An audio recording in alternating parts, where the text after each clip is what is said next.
The injuries look like those seen in people exposed to poisons like mustard gas. That's how doctors are describing what they see in the lungs of vapors. The chemicals can essentially burn your lungs. Find the truth at BehindTheHaze.com. At Toyota's national sales event, we don't just help you get the perfect vehicle.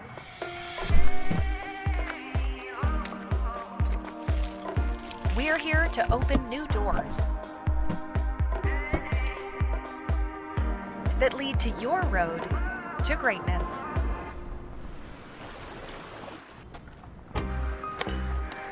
Your journey starts at Toyota's national sales event. Toyota, let's go places. At Valleywide Cooperative, we're here when you need us. For 100 years, we have been here to help you with food, fuel, and good old-fashioned advice. And for us, serving is more than a job, it's a way of life, which is why we pour so much into the communities around us. We've employed hundreds of your neighbors. We take pride in that, and in giving back millions in sponsorships, grants, donations, and scholarships. It's our way of saying thanks. We're Valleywide, and yesterday, today, and tomorrow, we're here for you. I'm Corey. I'm a dairy nutritionist here in the Treasure Valley.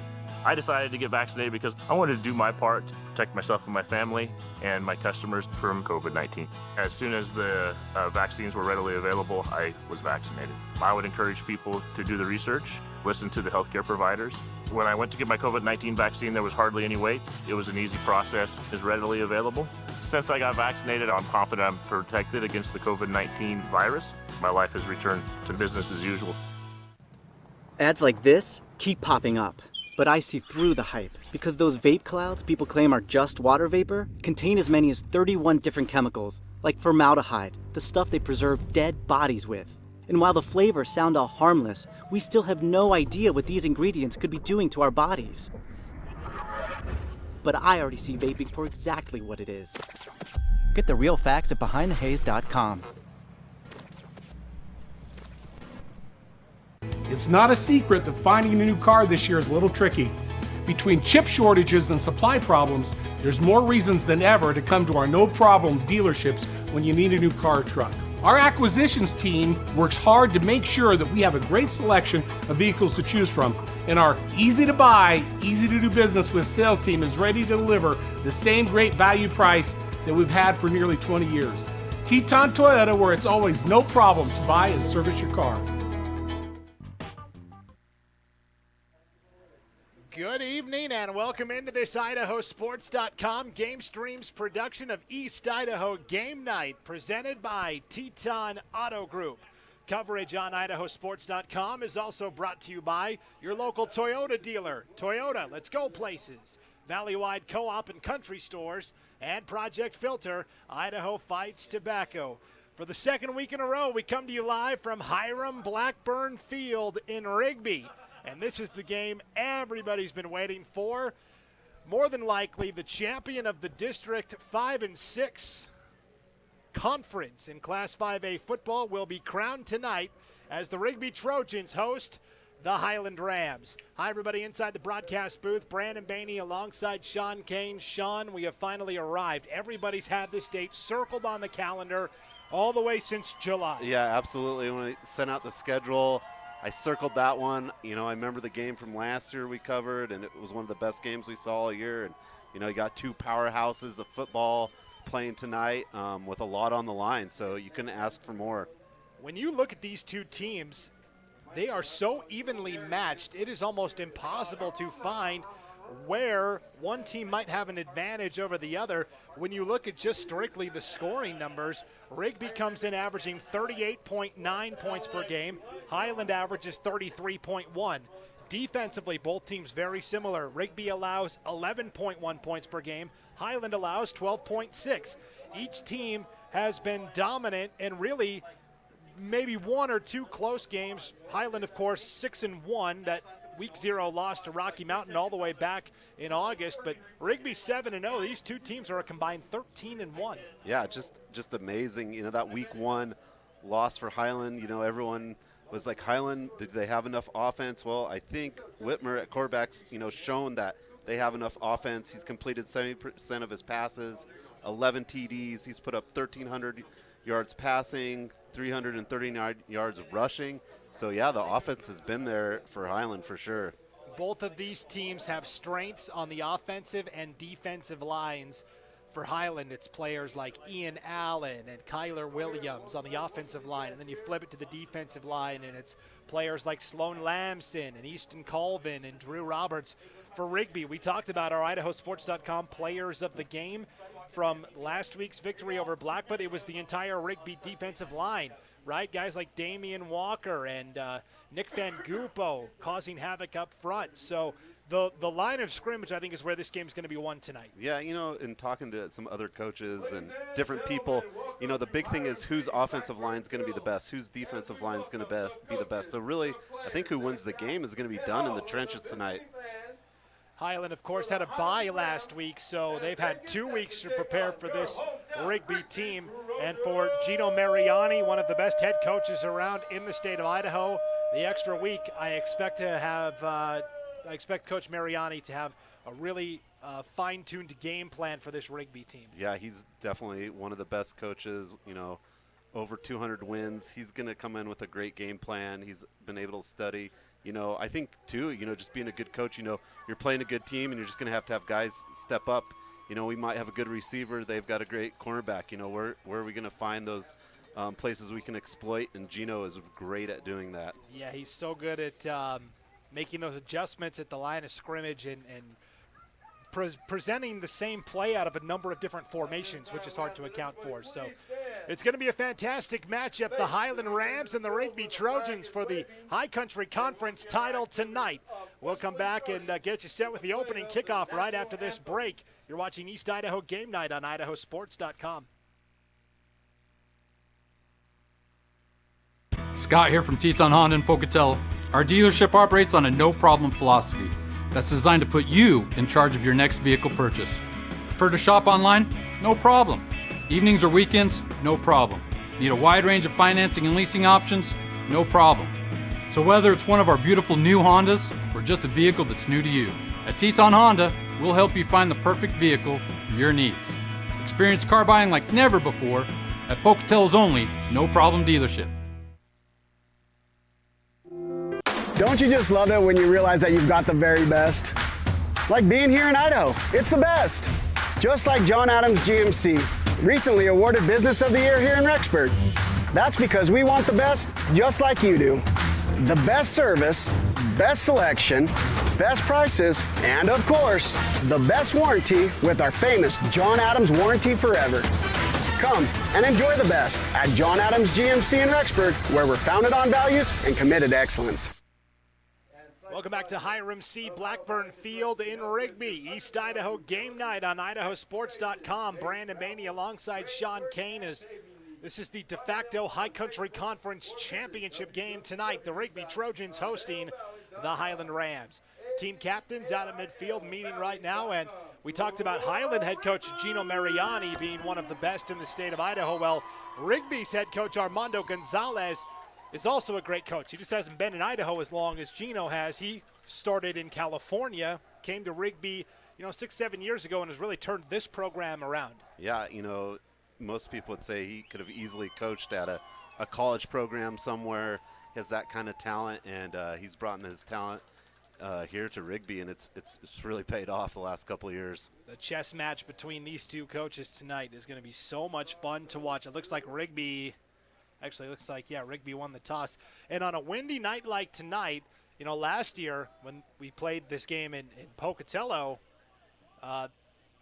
Gino Mariani, the Highland head coach, said, hey, if I win the toss, I'm taking the wind. I don't even care if I kick or receive first. And yeah, it was definitely a windy one in Pocatello at Iron Horse last year. And with two good defenses, positioning becomes such a huge part of the game, right? Who's going to get that field position when you go against both teams' defenses? That's what you've really got to keep an account for. Absolutely. So Highland will get the ball first. Rigby will be on defense to start. Tonight's game is brought to you in part by Kulak CrossFit in Pocatello. It's Southeast Idaho's largest and most diverse strength and conditioning training facility. CrossFit is safe and effective functional fitness training that will help you reach your goals, whether that be weight loss, strength gains, or increasing speed and agility. Besides group fitness classes, they offer personal one-on-one training as well as customized sport-specific strength and agility training for young athletes. They even use an app to track your progress, sign in for classes, and view the daily workout. With minimal contract requirements and extremely affordable pricing, Kulak CrossFit is sure to be a great fit for you. Find out more at kulakcrossfit.com or call 208-251-2905. Owners Troy and Jamie Bell are huge supporters of the Highland Rams and all the student athletes in Pocatello. So here we go, kicking off for the Rigby Trojans, Forrest Uminski. Back deep to return for the Highland Rams, Raymond Barella and Ezra Godfrey. And this High Country Conference Championship tilt just about underway on East Idaho game night. Enjoy it. Strong kick by Uminski will be taken at the 3-yard line. This is Godfrey on the return, trying to break it outside and cut down right around the 25-yard line. And that's where Highland will start 1st and 10. The Rams offense tonight up front on the offensive line. It's left tackle Ian Allen, he's a senior. Junior Peyton Harding at left guard. Gavin Butler, senior center. At right guard, senior Mason Summerhill. And the right tackle is senior Kyler Williams. The skill guys, the tight end is the senior Colton Sneddon. The wide receivers are seniors Raymond Barella and Jackson Schumann, along with junior Ezra Godfrey. The running back is senior Eli Parrish, and at quarterback it's the senior Jack Whitmer. Whitmer will start 1st and 10 from his own 26-yard line. He's got Schumann in motion, and they'll start with a fake double handoff. Schumann trying to cut it upfield. Will pick up about 4. He's brought down on the play by Rigby's Braxton Tolbert. So a nice run by Schumann there on 1st down. Shawnee faked the double handoff and got 8 yards. Yeah, nice just design play there, kind of give a different look. You know, you could say Highland's a little kind of conservative, but conservatively they do things very well. You know what I mean? If the shoe fits. Yeah, they run their same base plays. They just have so many formations that they can run them out of. Whitmer now all alone out of a shotgun formation. Will take the snap. Looking quickly over the middle. That's complete. Caught at the 45 and up to the 47-yard line. On a quick slant and catch, that's Eli Parrish, the running back. That's enough for a 1st down. That is a gain of 14 from Whitmer to Parrish. And I noticed 2 weeks ago when Highland played Thunder Ridge, they like to run kind of those screens, kind of those short passes to Parrish to get them in the open field. Highland, a good opening drive here. 10:35 to play in the opening quarter. No score yet. Whitmer again. The man in motion is Barella. They'll fake to him. Give on an inside counter to Parrish. Slamming into that line. Picks up 2. Not much more than that, as Rigby was there defensively to make the stop that time. So Parrish kind of bangs into the wall, so to speak, and ends up picking up 3 yards on that carry. You'd have to imagine running up the middle for either team tonight is going to be very difficult. Yeah, against the teeth of that Rigby defense, which we will introduce you to after this next play. 10 minutes to play in the opening quarter, and Highland really taking a lot of the clock here, Sean. Yeah, you know, they're going to hold on to the ball. They're going to run the plays, and I think time of possession could be big later on as the game goes, too. Whitmer out of a shotgun. Schumann, the man in motion. They'll fake and roll out. Whitmer has time, delivers downfield. It is incomplete. Sliding grab attempted on the far side by Godfrey. Ends up falling incomplete. The Rigby defense tonight for the Trojans is a 3-4 look. The defensive ends are seniors Dusty Wright and Damian Walker. Nick Van Gupo is the senior nose tackle. The linebackers are senior Braxton Tolbert, senior Hunter Neal, junior Connor Knighting, and senior Benton Zagula. The corners are seniors Robbie Boone and Ryder Thompson, and the safeties are seniors Riker Kirkham and Trevin Talbot. Rigby's got some injuries tonight. We'll talk about that in just a moment, but first a big 3rd and 7 now for the Rams. Rigby fans making a lot of noise as Highland needs 7 to pick up the 1st down. Here comes the blitz from Rigby. Off his back foot, Whitmer fires. It is incomplete. Again, trying to go over the middle to Barella. Ends up falling incomplete, fourth down, and the Rigby defense forces a fourth down situation here for Highland. So Rigby's got a lot of defensive guys that are banged up, Sean. Zabe Falavai, who normally starts at corner, he's out with a hand injury. Logan Fredrickson, the great linebacker who committed to Montana State University earlier this week, he's out with a knee injury. Hunter Neal, the great linebacker, he's got a broken hand. He got the cast put on, so he's out there playing with the club on his wrist. And then on the offensive side, wide receiver Taylor Freeman's been battling an ankle injury. He didn't play last week. He's going to try and tough it out tonight. So Rigby right now, the walking wounded. Highland still relatively healthy. Here is the punt from Ian Hershey, a great one uncorked. Retreating back to the 5-yard line on the return. Looks like Trevin Talbot. And just shy of the 20-yard line is where he will be stopped. It'll be 1st and 10 now for the Rigby offense. Offensively for Rigby tonight, the starters on the offensive line is 5 seniors up front. Left tackle Damian Morales, left guard Feki Puha. Center is Cannon Coster, the right guard Dion Tauser, and the right tackle Talon Togiai. The tight end is senior Con Dancy. The wide receivers, 3 seniors, Taylor Freeman, Nakeaton Foster, Coleman Lords. The running back is senior Zeke Falavai, and at quarterback it is senior Tiger Adolfo, the Weber State commit. 1st and 10 for Rigby from their own 19-yard line. No score, 9:18 to play, opening quarter of action. Adolfo will start with a handoff to Zeke Falavai. He's got a big hole to the 35, the 40, the 45, the 50. Running over Highland Rams, taking it all the way to the Highland 45. That's a gain of 35 and a first down. Just great run. He just is so patient. Zeke Falavai can just sit on the back of that tackle and wait, and then just explodes. He's so quick. And here's Rigby running their tempo offense. 1st and 10 from the Highland 45. Quarterback keeper for Adolfo. He breaks free. Tiger Adolfo starts this game with a bang. That's a 45-yard touchdown run. 6-0 Trojans.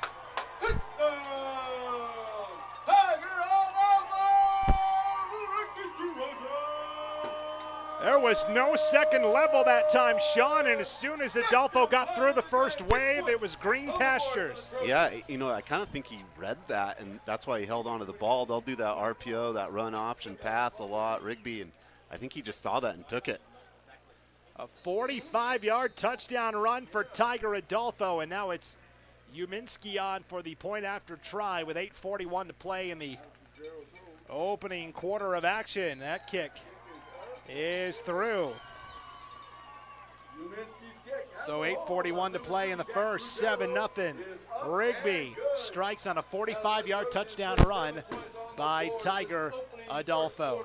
Tonight's game brought to you in part by Madison Orthopedics. Life has a way of throwing us curveballs from time to time. Curveballs like carpal tunnel or tendinitis or trigger finger. Curveballs like knee or hip problems. At Madison Orthopedics, right in Rexburg, they specialize in taking care of issues exactly like these. And they do it in the least intrusive, most effective way possible. It's amazing to see. Give Madison Orthopedics a call today at 208-359-6781 to see what they can do for you. Tonight's game also brought to you by Alliance Title, deeply rooted in the Pacific Northwest and dating back to the late 1800s. Alliance Title and Escrow wants to remind you it matters where you close. Alliance is a proud supporter of Rigby and Highland Athletics and wants to wish them good luck in tonight's game. Go Rams and Trojans. So now it's Rigby kicking off. Uminski to do the honors. Second time tonight. And Godfrey has to retreat into the end zone for the touchback. Well, Sean, Highland down 7-0 already. How do you respond? Whew. Yeah, it's just all happened real quick. Highland's how's Highland going to respond? I think just how they always do. It's a team that stays calm, stays collected, knows how to control the ball, and I think they're going to go kind of their bread and butter and run the ball and pass when they need to. That's the thing. They have such a good defense. They don't panic very often. 1st and 10 for the Rams. Whitmer's got Parrish in motion. They will sling it to Parrish in the flat. He dropped it. Is that ball live? Rigby thinks they've recovered it. No signal yet from the official. And what's the call here? We never got a clear signal from our officials. For Rigby, that was Riker Kirkham who recovered, and now they'll say incomplete. After a long talk about it, they slung it in the flat to Parrish, and an incomplete pass ultimately is the call. Kirkham thought he had a fumble recovery, but no dice. So Whitaker started the night with that nice 14-yard completion to Parrish, but since then 0 for 3. Yeah, he's thrown into traffic, even with that ball being behind the line of scrimmage. There's the Rigby defenders right there. There's not a lot of openings in that Rigby secondary for sure. 8:36 to play opening quarter, 7-0 Rigby leading. Schumann the man in motion this time. They're going to sling it in the flat again on a screen for Raymond Barella. And not much there for Barella. Coming up to pop and stop for the Rigby Trojans that time defensively. That was Damian Walker, the defensive end. Yeah, you know, I don't know if Highlands faced a team defensively that gets on the quarterback as quick as Rigby does. You know, watching Rigby throughout these games, you just notice how quick that defensive line gets to the quarterback. Well, and after Whitmer completed that first pass and had a lot of time on that second pass attempt, Rigby's been a little more aggressive in rushing the passer since then, no doubt about it. That is a fearsome front for the Trojans. 3rd and 5, Whitmer, deep drop, looking for the home run ball. Going to air it out long for Schumann. It's broken up. Nice coverage downfield for the Trojans. And that was Robbie Boone in coverage. He's getting the start tonight in place of the injured Zabe Falavai. Robbie Boone is normally a safety, but with Falavai out with that hand injury, Boone shifts over to corner. Nice job defending on the deep shot to Schumann there. It's 4th down. Yeah, Boone's done a great job. Also, the previous drive, Dayton Grover, number 15 for Rigby, almost had an interception. So secondary really stepping up here. So Ian Hershey on to punt again here for Highland. He's a great kicker and punter. And again, a good deep punt on the run, coming up to get it is Trevin Talbot, and his momentum will take him down at the 42-yard line. So here's the Rigby offense back to work for their second possession of the night. Let's introduce you to the Highland Rams defense, if we could. Up front on the defensive line, 4 seniors. Cody Colvin and Lane Frazier are the ends. Sloan Lamson and Drew Roberts are the tackles. The linebackers are junior Colton George, junior Mason Fulmer, and senior Luke Sidwell in the middle. The corners are junior Jackson Sabuma and senior Adam Jones, and the safeties are junior Campbell Thomas and senior Lucas Barker. 1st and 10, they'll start with a screen pass. This is Sam Coons on the reception, taking it just shy of the 50-yard line for a gain of 9. So that's Sam Coons, the Hillcrest transfer, making his first reception of the night. It goes for 9. 1 yard shy of the first down. And the first pass attempt of the night for Tiger Adolfo as well makes it 2nd and 1. Ball is right at the 50-yard line.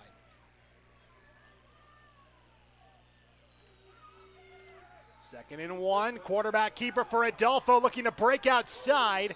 Got the first down, but Mason Fulmer coming up to make the stop to make sure Adolfo didn't break free again.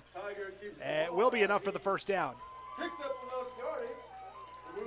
Yeah, and Mason Fulmer, I think he's going to be a busy linebacker tonight. He's probably going to be tasked with, you know, kind of spying on Tiger Adolfo, I'd imagine, and that's going to keep him busy. Fresh set of downs here for Rigby. We'll talk about Mason Fulmer in just a second. He's had a nice career at Highland so far, only a junior. 6:35 in counting opening quarter, 7-0 Rigby. 1st and 10 for the Trojans. Ball at the Highland 49. Adolfo back to pass, slings it to the far side. That's caught by Coons again. Taylor Freeman on that reception. Freeman's first catch of the night goes for a gain of 3. It'll be 2nd and 7. So Mason Fulmer started last year as a sophomore at linebacker. As a freshman, he was a late season call-up to the varsity squad as a running back. And when Caleb DeMuzio, Highland's starting running back, got injured in the playoffs, in the quarterfinal round against Bora and in the semifinal round against Coeur d'Alene, Mason Fulmer, as a freshman call-up, was the running back for Highland. Yeah, unofficially, I know Mason Fulmer is maybe the fastest runner, too, on the Highland team. 2nd and 8. Hand off to Zeke Falavai. Trying to cut through the middle of that Highland defense, picks up 3, and it's 3rd and 5. And you'd have to imagine playing running back and linebackers is good because you kind of know where the running backs might go and be able to tackle, and being able to run, you know where those linebackers are going to be lining up at.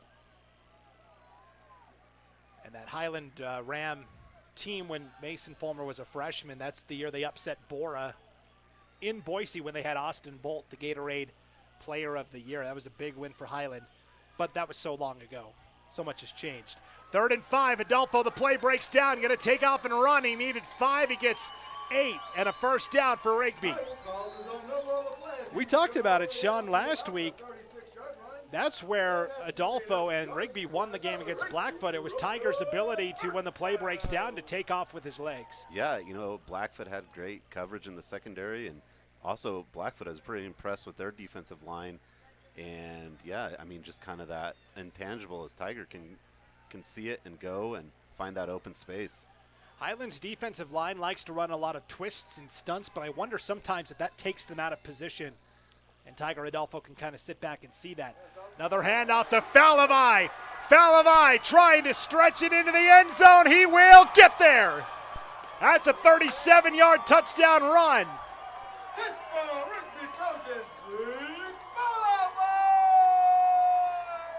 So Adolfo's got one and Falavai's got one.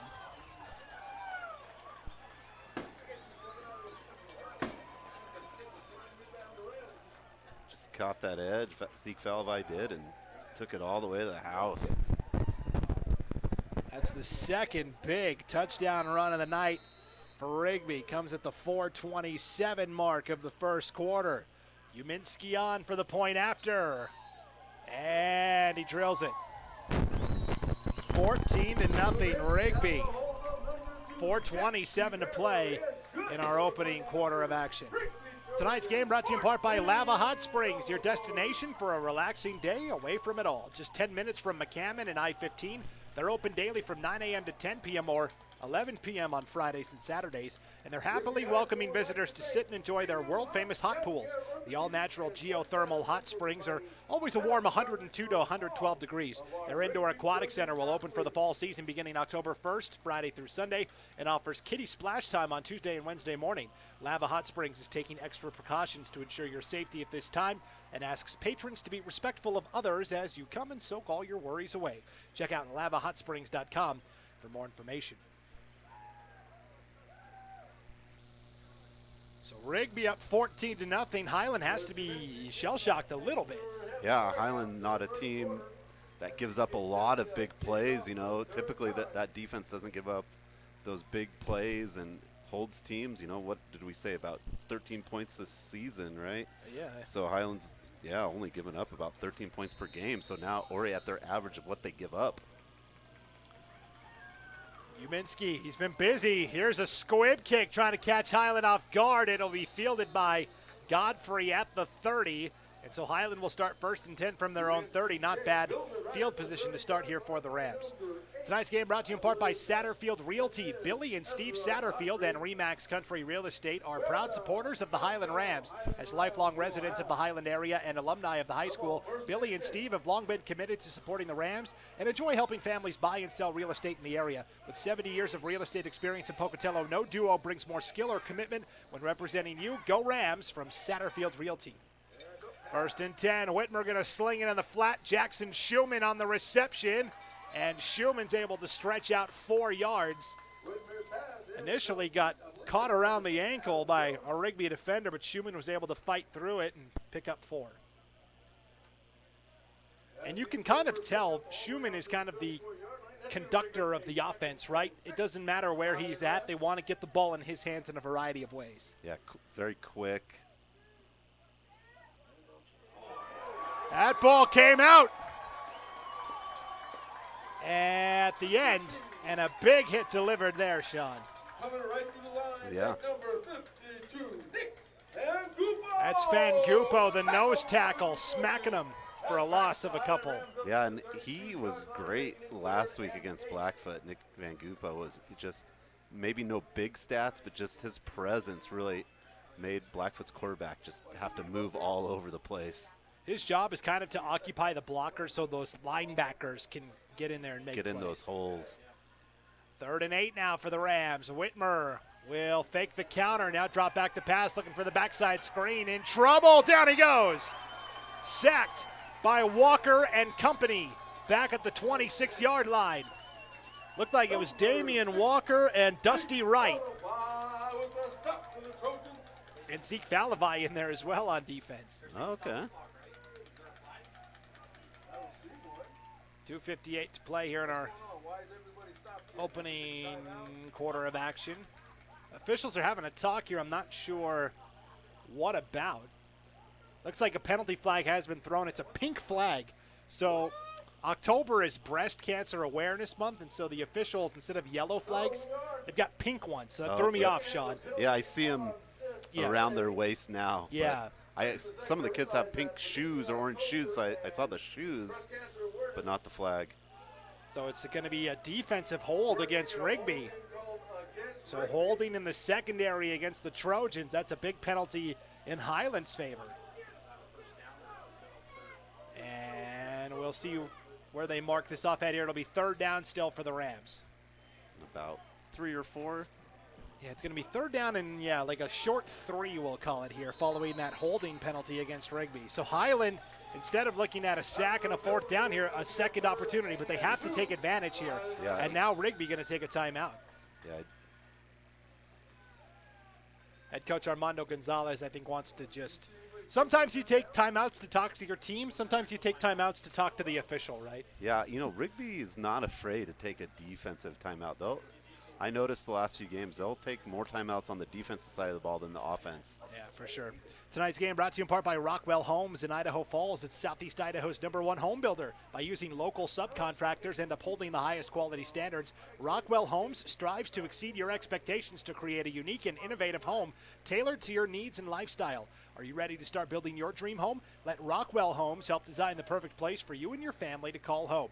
To see available homes, floor plans, and other great information, go online to rockwellhomes.net. The Johnson family and everyone at Rockwell Homes are proud of the local student athletes and want to wish them the best of luck in tonight's game. Tonight's game also brought to you by Briggs Steel, a leading manufacturer of many metal products. They're a family-owned business with 4 generations of experience in the metal industry. They specialize in steel roofing, steel siding, metal siding, and trim. Briggs Steel stocks most colors and accessories for any steel roofing, or steel siding and metal siding project. Locally owned and operated out of Rigby to serve you better. The team at Briggs Steel wants to wish the boys good luck in tonight's game. So following the timeout by Rigby, it's a 3rd down and 2 for Highland. At their own 38, 2:49 to play in the opening quarter. Highland down 2 scores. Barella in motion. It'll be a quarterback keeper for Whitmer, and he explodes into the secondary. He's got one man to beat. Can they pursue him from the backside? They won't get there. And that is a great touchdown out of the timeout for the Rams. That's a 62-yard touchdown run for Jack Whitmer.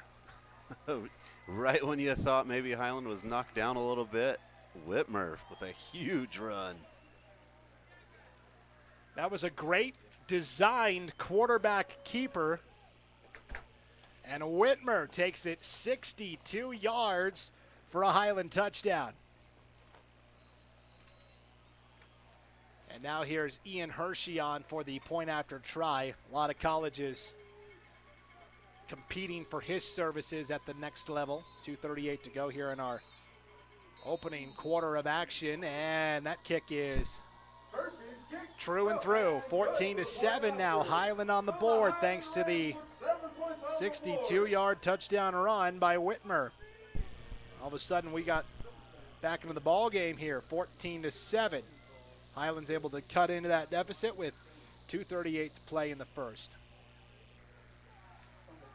Tonight's game brought to you in part by Taylor Chevrolet. Proud to support Rigby Athletics. Taylor Chevrolet has been serving the Upper Valley for over 90 years with excellent service and a stellar sales team. Taylor Chevrolet is the home of oil changes for life. That's right, buy any new or used vehicle and never worry about your oil again.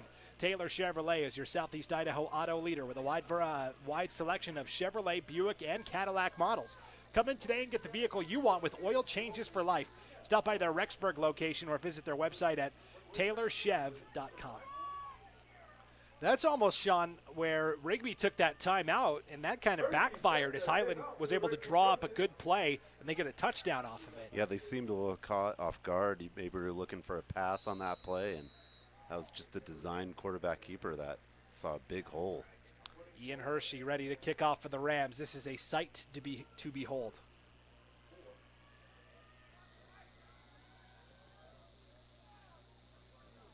And his kick will go into the end zone for a touchback where it'll be 1st and 10 for the Trojans. Tonight's game brought to you in part by Upper Valley Orthopedics, the Upper Snake River Valley's renowned state-of-the-art orthopedic and sports medicine clinic. Doctors Michael Larson, Kevin Lee, and Travis Torngren are board-certified orthopedic surgeons treating all conditions of the shoulder, elbow, hand and wrist, hip, knee, foot, ankle, and sports-related injuries. Call for an appointment, 208-356-9550, or make a request online at uppervalleyortho.com. Upper Valley Orthopedics in Rexburg is a proud supporter of Rigby Athletics. So now how does Rigby respond after giving up the 62-yard touchdown run to Jack Whitmer, leading 14-7, 2:38 to play in the first quarter. 1st and 10 for the Trojans. Adolfo will keep it. Thought about passing, now will take off and run. Jukes a guy out of his feet. And now Tiger Adolfo off and running. He could go the distance. This would be an 80-yard touchdown for the Rigby Trojans. No flags on the field, and boy, both quarterbacks showing off the wheels tonight. Well, I guess that's how you answer.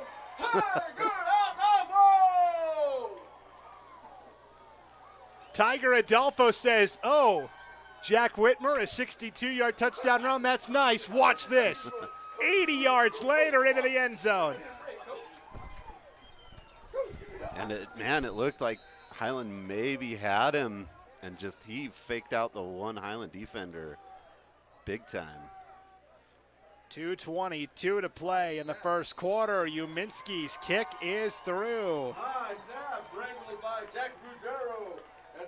Well, one play, our drive summary, Sean, one play, 80 yards, and it took 14 seconds off the clock. And 7 seconds for the end zone celebration. That's right. 21-7, Rigby, just like that, back up by 2 scores with 2:22 to play here in the opening half of action, opening quarter. Tonight's game brought to you in part by Fall River Propane. This winter season, never worry about high propane bills with Fall River Propane's new CAP program. CAP sets the maximum price for propane you will ever have to pay, plus Fall River will monitor your fuel levels, will auto-deliver when you need more, and if you ever run out of propane, the next fill is free. Make the switch to Fall River Propane, and you can do it for free. Free tank rental means you could save up to $185 a year, free tank set, and free transfer of the propane from your old tank to your new Fall River tank. Make the switch to Fall River Propane, 800-632-5726 or fallriverpropane.com. Another kickoff, another touchback. What else is new? Yeah, both kickers, Minsky and Hershey, are going to have a lot of touchbacks tonight. It looks pretty clear out. There's a little wind going maybe east-north. Well, Sean, we came You're not good at math. I'm not good at directions. Yeah, weathermen we are not. Well, here we talked about coming in. Rigby's allowing 10 points per game. Highland's allowing 12 points per game. 21-7, 2:22 to play. First quarter. This is what we all saw coming, right? 1st and 10. Whitmer going to keep it. He's smacked. Brought down on the play on initial contact by Dayton Grover, the senior linebacker, just smacked into him. And then Connor Knighting finished it off, and it's a 2-yard gain for Whitmer on 1st down. And that's sometimes what you see. You know, you see two really good defensive teams, and, you know, they've had both coaches' staffs have had all year to watch them, and then when they get to games like this, you kind of think it's going to be low scoring, but no, it's more the offense's time to shine. Highland offense trailing 21-7, trying to dig out of this early hole. Whitmer with 5 receivers bunched, back to pass, has time, stands and delivers too high. Trying to go to Colton Sneddon, the tight end, overshot him. It's 3rd down. You can see, I don't think it's that cold out, Sean, but it looks like over on the Highland sideline they've got some sort of campfire. It yeah. looks like they got a couple propane yeah. heaters there. Hopefully. I don't know if there's marshmallows or not, but hopefully they're from Fall River Propane, right? We're just talking Absolutely. about them. Great sponsor of our broadcast tonight. 3rd and 8. This is a big play here for the Highland offense. They've got to convert this. Whitmer back to pass. Will throw over the middle. That ball is complete and enough for the first down to Raymond Barella. They needed 8. He got him 10. And they'll move the sticks. Only the 3rd completion of the night for Highland. yeah, and Whitmer's been pretty accurate all year, about 70% in his completion. So, just kind of showing you how hard it is to throw against this Rigby defense. 1st and 10 for the Rams from their own 33. 1:05 to play in the opening quarter of action here on East Idaho Game Night. Penalty flag flies. Can we see a flag on the play? And this will be against Highland here. Going to be a false start. I got to be honest, Sean, I don't think I'm ever going to get used to the pink penalty flags. No, and then the one player on, I think I can't quite tell, on Highland's team has bright pink orange shoes. Yeah, and like his ankles are wrapped in pink yeah. athletic tape as well. That might be Parrish. I couldn't quite see his number from here, but I keep seeing that and thinking it's a flag. I know. So after that penalty, and you're right, it is Parrish who's got the pink sneaks. I mean, you can see him from a distance. Yes. 1st and 15 now for the Rams. Inside 35 seconds to play opening quarter. Whitmer on the run, fires. That's complete on an out route to Ezra Godfrey. Makes the reception for a gain of 5. Right back to the original line of scrimmage, where it'll be 2nd and 10.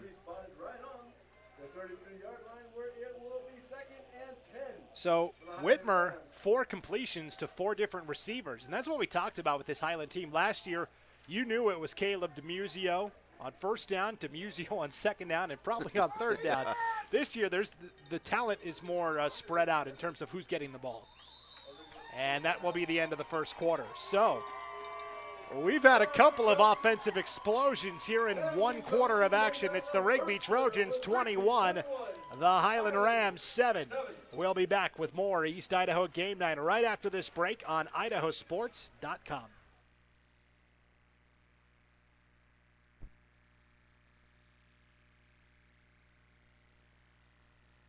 Lead the charge into a brighter future with the all-new 2022 Volkswagen ID4. With an EPA estimated range of 250 miles, the ID4 knows how to go the distance. It's an electric SUV that's as fun to drive as it is stylish and functional. You don't have to sacrifice good looks for great performance.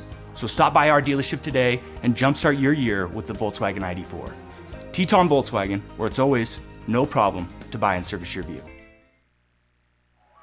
Back in Rigby on East Idaho Game Night. Brandon Bainey, Sean Kane getting ready to start the 2nd quarter of action. Highland will face a 2nd and 10, and Jack Whitmer will take off and run up the middle and pick up about 8, depending on the spot. It's going to be 3rd down and 1, so a 9-yard gain for Whitmer on the scramble. Yeah, and I think Whitmer, he coming into the game, he had 339 yards rushing, and he averaged about 5.1. So he's been running the ball a lot for Highland this year. Yeah, he's been just as effective running the ball as he's been throwing it. Good dual threat, as is Tiger Adolfo, his counterpart for Rigby.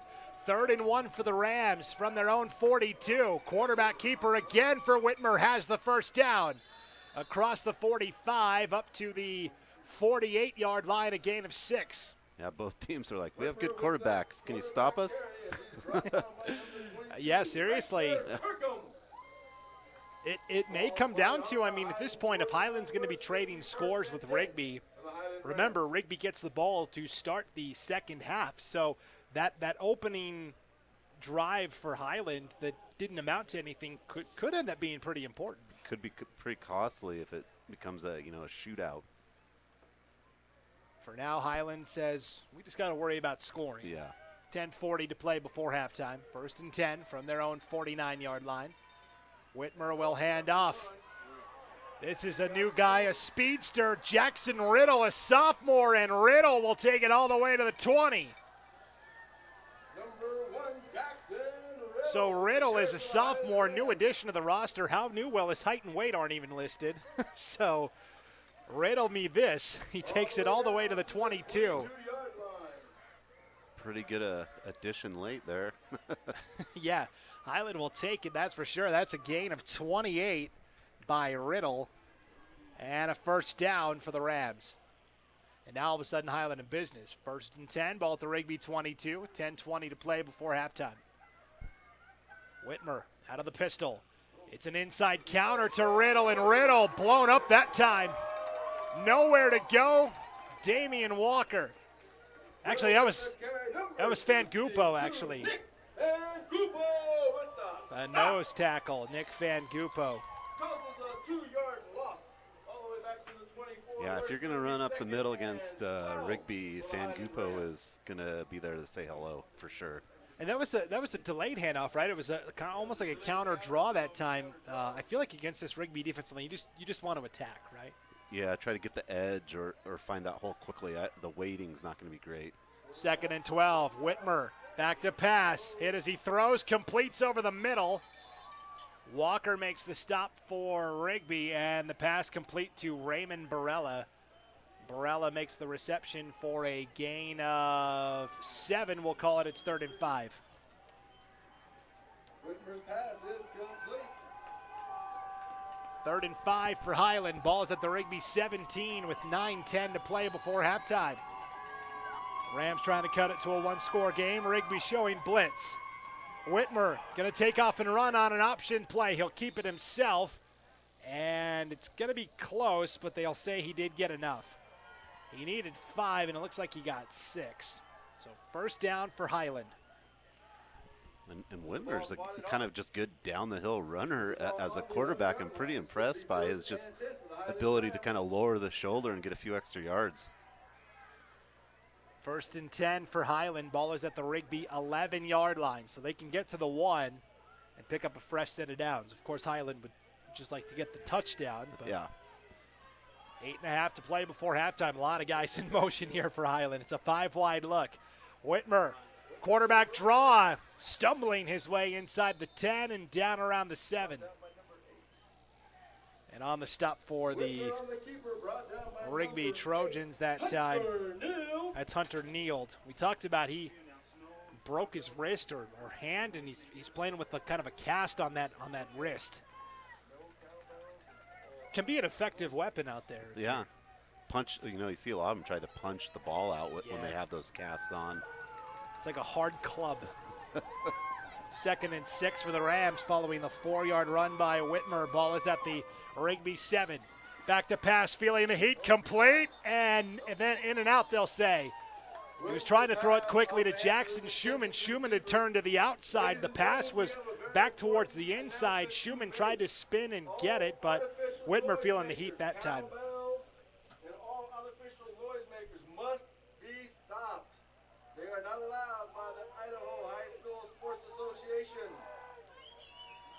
Just had an announcement over the PA system, Sean. No more cowbells or other noisemakers.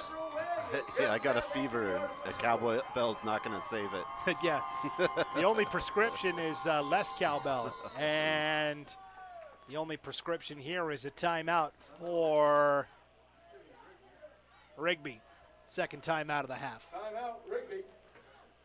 7:43 to go before halftime. 21-7 Rigby, but Highland threatening 3rd and 6 from the Rigby 7. Tonight's game brought to you in part by Bell Financial Group. With over 20 years of experience in the mortgage industry, Bell Financial Group is your premier local mortgage lender. They're proud to offer you the same options as national lenders, only with the advantage of working with real Idahoans that work for you, not the banks.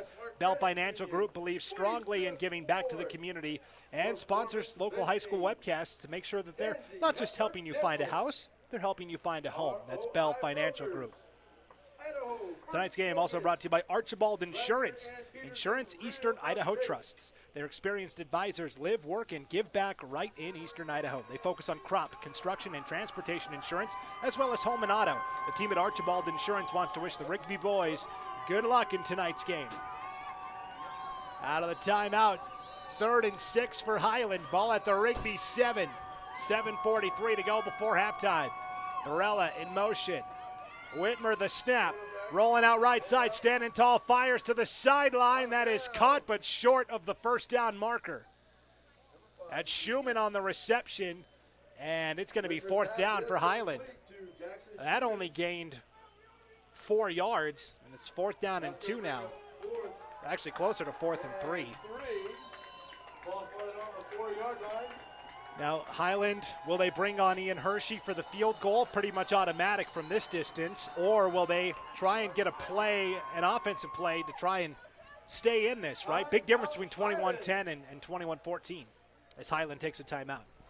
Probably just to discuss what we were just talking about, right? Yeah. I mean, it's pretty much 3 points.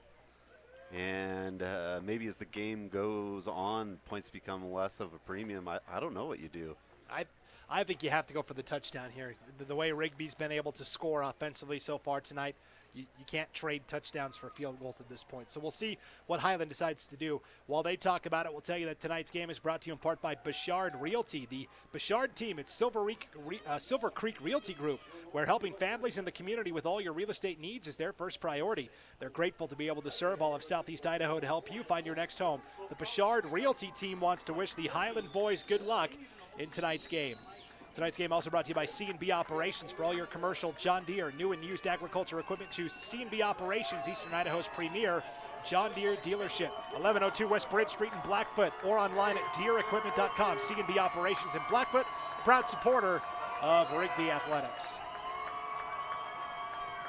4th and 3, Highland going to go for it. Whitmer's got a man in motion. Whitmer going to keep it and lowers the shoulder into the end zone for the Highland touchdown. Another great play call out of the timeout for head coach Gino Mariani as Highland is able to score on a 3-yard touchdown run by Whitmer.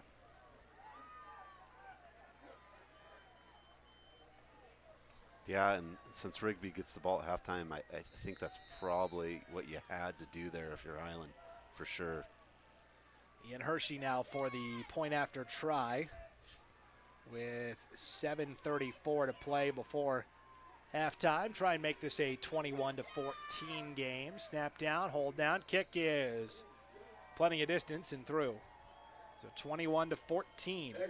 Rigby still with the lead. 14 points on the scoreboard. 7:34 to go here before halftime. You mentioned it, Sean. Rigby gets the ball to start the second half of action. Well, of course, this game, Highland-Rigby, was the subject of a lot of talk this week on both of our East Idaho Prepcasts, right? The East Idaho Prepcast, which covers District 6, the Southeast Idaho Prepcast, which covers District 5. Lance Taylor and I on the East Idaho Prepcast talked about this matchup. He picked Rigby to win. And then on the Southeast Idaho Prepcast with Jordan Kay from the Idaho State Journal, he, of course, picked Highland to win. Right? That's usually how that goes. Never saw that coming. Yeah. You can get those podcasts online at IdahoSports.com, wherever you download your podcasts. You can also watch the video each week of our podcasts on the IdahoSports.com YouTube channel or our Facebook page. 7:34 to play before halftime. Rigby about to get the ball back. The question now is can the Highland defense get a stop? We'll find out. Ian Hershey ready to kick it off.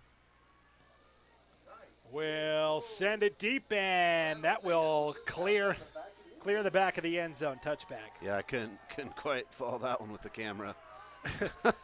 I talked to Rigby head coach Armando Gonzalez before the game tonight, and I said normally, we wouldn't spend a ton of time on special teams. I said, but Highland has such a great player, and he said, yeah, Ian Hershey is a weapon. He said, I've pretty much resigned myself to the fact that we're going to start every drive at the 20 tonight. We're probably not going to get any return opportunities. And he said, we cannot have it be a close game because Hershey can win it for Highland at the end with a long kick. He said, so we got to make sure we take care of business early on tonight. Yeah, he got a 49-yard field goal against Thunder Ridge 2 weeks ago. So penalty flag flies as Rigby was sending guys in motion, and a illegal substitution against Rigby. That is a 5-yard penalty. 1st and 15 now for the Trojans from their own 15-yard line. Rigby gets hit with the 5-yard penalty. It's going to back him up 5 yards. Make it 1st and 7:34 to go before the half. A lot of big plays tonight where making 1 or 2 guys miss and then Green Acres. 1st and 15. Quarterback keeper for Adolfo. And this time, not much doing for Tiger Adolfo inside. Looks like Drew Roberts in on the stop for the Rams defensively that time. Drew Roberts started his career as a Century Diamondback and transferred to Highland. Adam Jones out at corner started his career at Pocatello High School. He's now a Highland Ram. 3-yard gain for Adolfo on that quarterback keeper to make it 2nd down and 12 now. 6:55 to play here before halftime. Adolfo will hand off at the last moment to Zeke Falify as somebody loses a shoe as well, one of the Highland players. Let's see who picks it up. I thought it might be one of those flags, but no, it looks like Sloan Lamson. Sloan Lamson lost his shoe. Meanwhile, Falify plods ahead for a gain of 4, and it's now 3rd and 8. Shoeless Sloan. Yeah, I like that. Shoeless Sloan. That's got a good ring to it, Sean. 3rd and 8. Rigby trying to convert. Adolfo stepping up. Now going to take off and run. Thinks he can get to the 1st down marker. He cannot. He is bodied out of bounds on that far sideline by Lucas Barker. So Barker came up to make the stop for Highland. It'll be 4th down for the Trojans. So that was huge for Highland, I think, to get this 4th down, because at this point Rigby's probably got a punt, right? I mean, you've got the lead here. I mean, 4th and 1, but the ball's at your own 29. You don't want to give Highland the ball at the 30, right?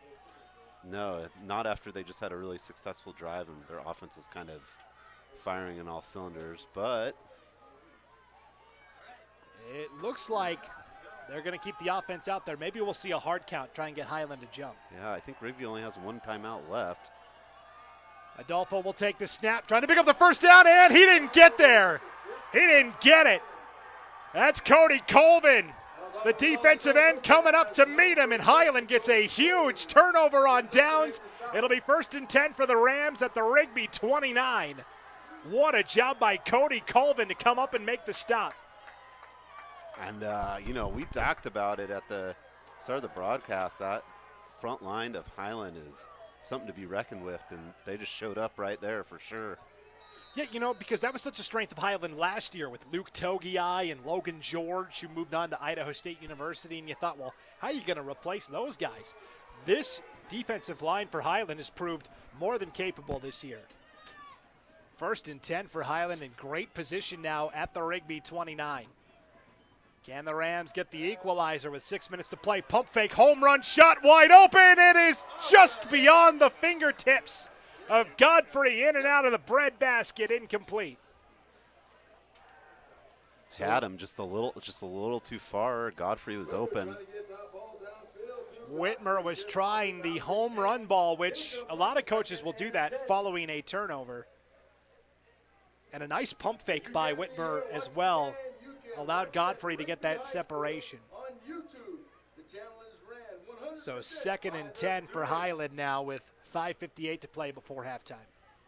And I mean, regardless of what happens here, Sean, even if Highland doesn't gain another yard, this is in Hershey range for a field goal, especially with the wind. Yeah, it's definitely red zone area for Highland. 2nd and 10. Whitmer going to take off and run. Runs into his own blocker and says, get downfield, as Whitmer gets awfully close to picking up the 1st down. He ran into the back of Peyton Harding, and then he kind of just pushed Harding along and said, come on, big fella. Whitmer's able to get a gain of 8. It'll be 3rd and 2 now. It's now 7 carries for Whitmer. Kind of a momentum 3rd down here for Rigby. If they could get a stop, it might, just kind of give them a little more momentum after kind of just losing it. 3rd and 2 for the Rams. Whitmer, quarterback draw again, tripped up. And it should be enough for the 1st down. We'll see where they mark him at. He was contacted in the backfield by Hunter Neild. And look at where they marked that, Sean. Down at the 20. It is 4th down and 1 for Highland. Yeah, I thought he was a little short, but it was hard to kind of tell at the end. He's so long and lean that maybe when he stretched out, his knee was already down. So 4th down and 1 for Highland. Looks like they're going to keep the offense out there, Sean, with 4:40 and counting here before halftime. This is a big play for the Rigby defense.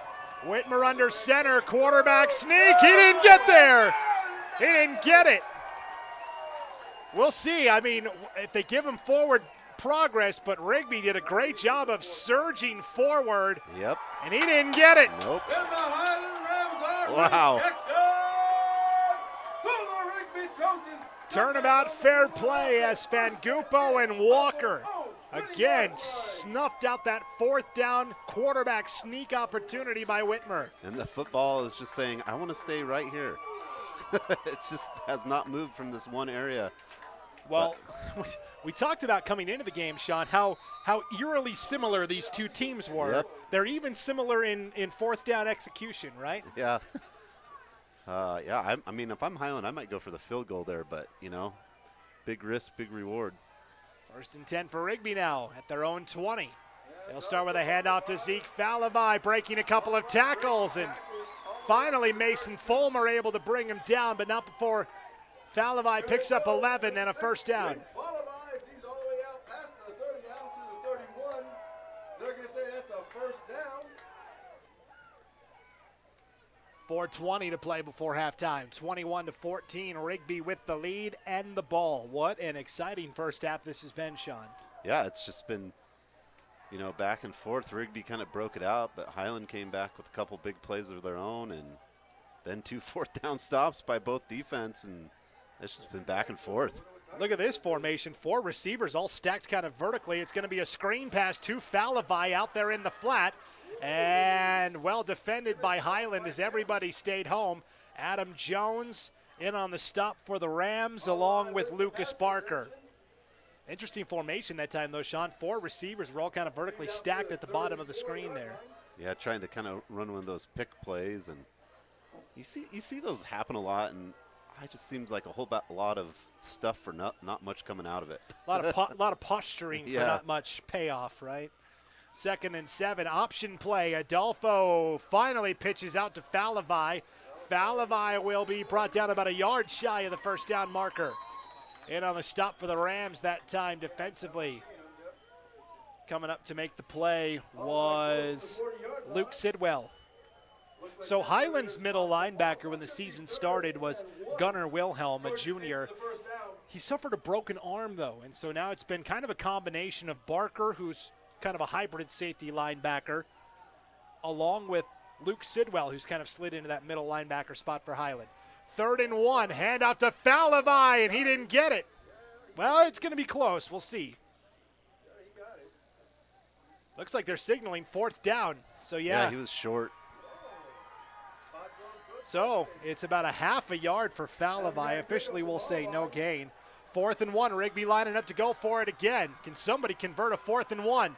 Rigby does this time as Adolfo surges ahead and gets the 1st down. Yeah, I like what Rigby did there. They just went for it. They didn't take a lot of time off they just went and ran the play as quickly as possible. I think that was a smart move. Yeah, kind of get Highland on their heels a little bit. I mean, just enough. So 1st and 10 for Rigby from their own 44. 2:10 to play before halftime. Up 21-14. Quarterback keeper Adolfo snuffed out in the backfield. Penalty flag in at the end of the play.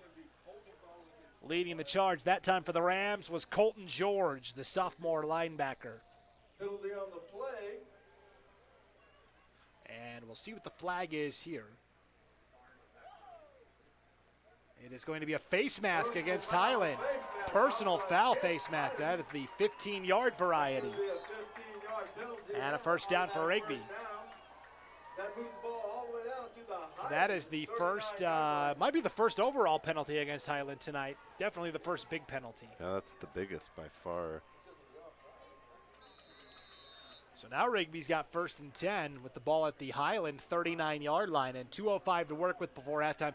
If Rigby could steal a possession here, if they could score right before the end of the half and then get the ball to start the second half and score there, that might be too big of an advantage. That would be 35-14 at that point. Yeah, kind of going into this, I thought the team that, could kind of get out front and get the lead was going to have the most advantage, kind of, right? None of these teams are really used to being down.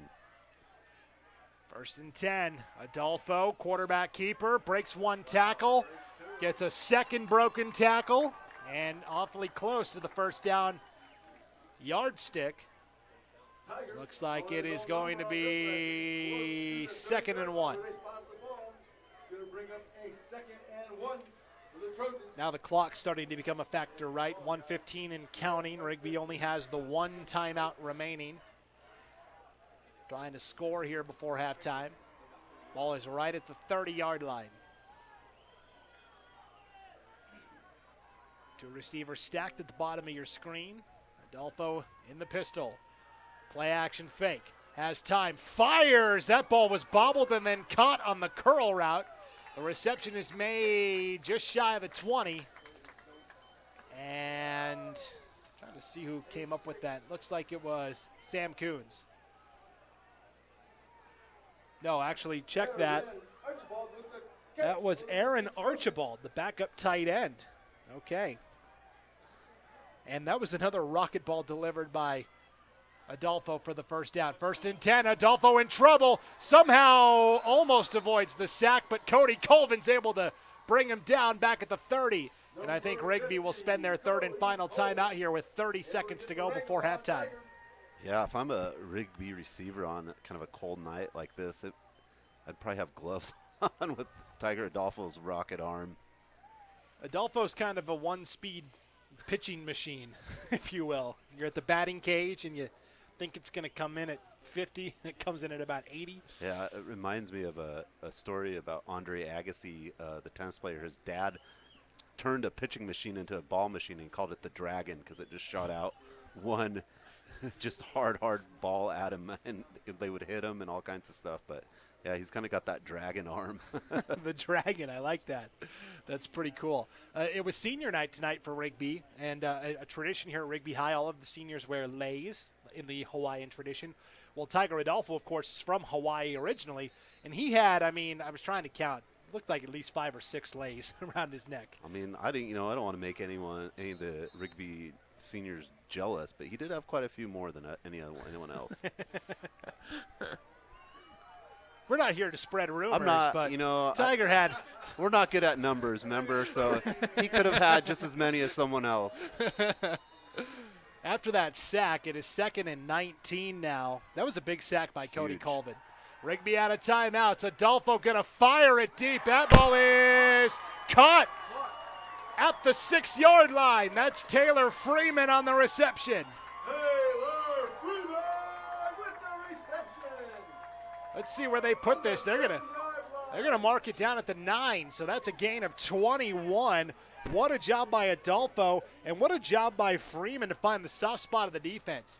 24 seconds to play in the opening half. Rigby up 21-14, looking for more. 1st and goal from the 8. Adolfo going to take off and run, tripped up from behind. Clock continues to run. We're down to 15 seconds to go. Rigby's out of timeouts. They're going to have to hurry. We're down to 12 seconds. Rigby will spike it. Adolfo spikes the ball with 11 seconds to go. It's now going to be 3rd and goal from the 5. All right, Coach Sean, what do you drop here? Oh, boy. I think, you get the ball into your best players. I'd look for a slant to Freeman. He's kind of been quiet. He didn't play last week, been nursing that injury, but he's got that ability to get up and grab balls. He's turned into a really, really good wide receiver, if not one of the best ones in Idaho. 3rd and goal from the 5. Adolfo back to pass. Will sling it to the outside. Incomplete. Trying to go to Freeman on the outside. It's 4th and goal from the 5 with 8 seconds to play in the half. The only time I've ever been right. That is, I'll double check here, but I've got on my stat sheet, that's the first incomplete pass by Tiger Adolfo tonight. Pretty impressive. And now look at this. Looks like they're going to bring out the field goal unit here. And, you know, against Blackfoot, Rigby kicked a field goal that ended up being, I thought, fairly important, keeping it a 2-score game late. Absolutely. So here's Forrest Uminski for a 22-yard field goal try from the right hash with 8 seconds to play in our opening half of action. That one is true and through for Uminski. So a 22-yard field goal from Uminski makes it 24-14. Rigby with the 10-point lead with 4 seconds to go here before halftime. 4.5 seconds left in this first Well, coming into the game, I think if you asked a lot of people, hey, who's going to have the first field goal tonight, Ian Hershey or Forrest Uminski? I think a lot of people would have said Hershey. But it's Uminski from 22 yards out. And like you said, last week in that Blackfoot game, he had a very critical field goal late in the fourth quarter that gave Rigby that 2-score lead in that breathing room. Yeah, I mean, because Blackfoot, you know, threatened a couple times, and even if they would have scored, that field goal would have just kind of gave them that breathing room, or give Rigby that breathing room they needed. And, you know, any points you get against the Highland defense, you got to feel good, and you get the ball back at halftime. Yeah, that's going to be the big key for Highland's defense is can they get a stop to start that third quarter. So here's Uminski with a squib kick. Will be taken on a hop at the 15 and trying to get to the 20-yard line. 1.5 seconds left to go before halftime. And ultimately that was Adam Jones who picked that up and ran it. I like the squib kick there. Yeah, I think that was an appropriate time to use it, and that was a good one. It just didn't stop. It had some good kind of spin movement on it, and, you know, it took the time off the clock and, you know, could have caused some problems. Looks like Highland's just going to kneel down here with 1 second to go before halftime and go into the locker room down 10 and try and make some defensive adjustments. And what an exciting first half of action we've had here in Rigby as the Trojans lead at halftime on senior night. Remember, the winner of tonight's game more than likely wins the High Country Conference, Districts 5 and 6 at the 5A level. And right now, it's the Rigby Trojans enjoying a 10-point lead at halftime, and they get the ball to start the second half. We will be back with the halftime show right after this break. You're watching East Idaho Game Night on IdahoSports.com. It's time to start planning for back to school. That's why I got my kids vaccinated for COVID-19, so they can be protected from COVID when they're back in the classroom. Kids 12 and older can get vaccinated. The vaccines have been researched and tested. They're safe and they work. Getting vaccinated was quick and easy. You can walk into a pharmacy to get one. We got our COVID-19 vaccine, and I hope everyone will choose to get vaccinated too. Get a free COVID-19 vaccine today. Find a location near you at covidvaccine.idaho.gov. Lead the charge into a brighter future with the all-new 2022 Volkswagen ID4. With an EPA estimated range of 250 miles, the ID4 knows how to go the distance. It's an electric SUV that's as fun to drive as it is stylish and functional. You don't have to sacrifice good looks for great performance. So stop by our dealership today and jumpstart your year with the Volkswagen ID4. Teton Volkswagen, where it's always no problem to buy and service your vehicle. At Valleywide Cooperative, we're here when you need us. For 100 years, we have been here to help you with food, fuel, and good old-fashioned advice.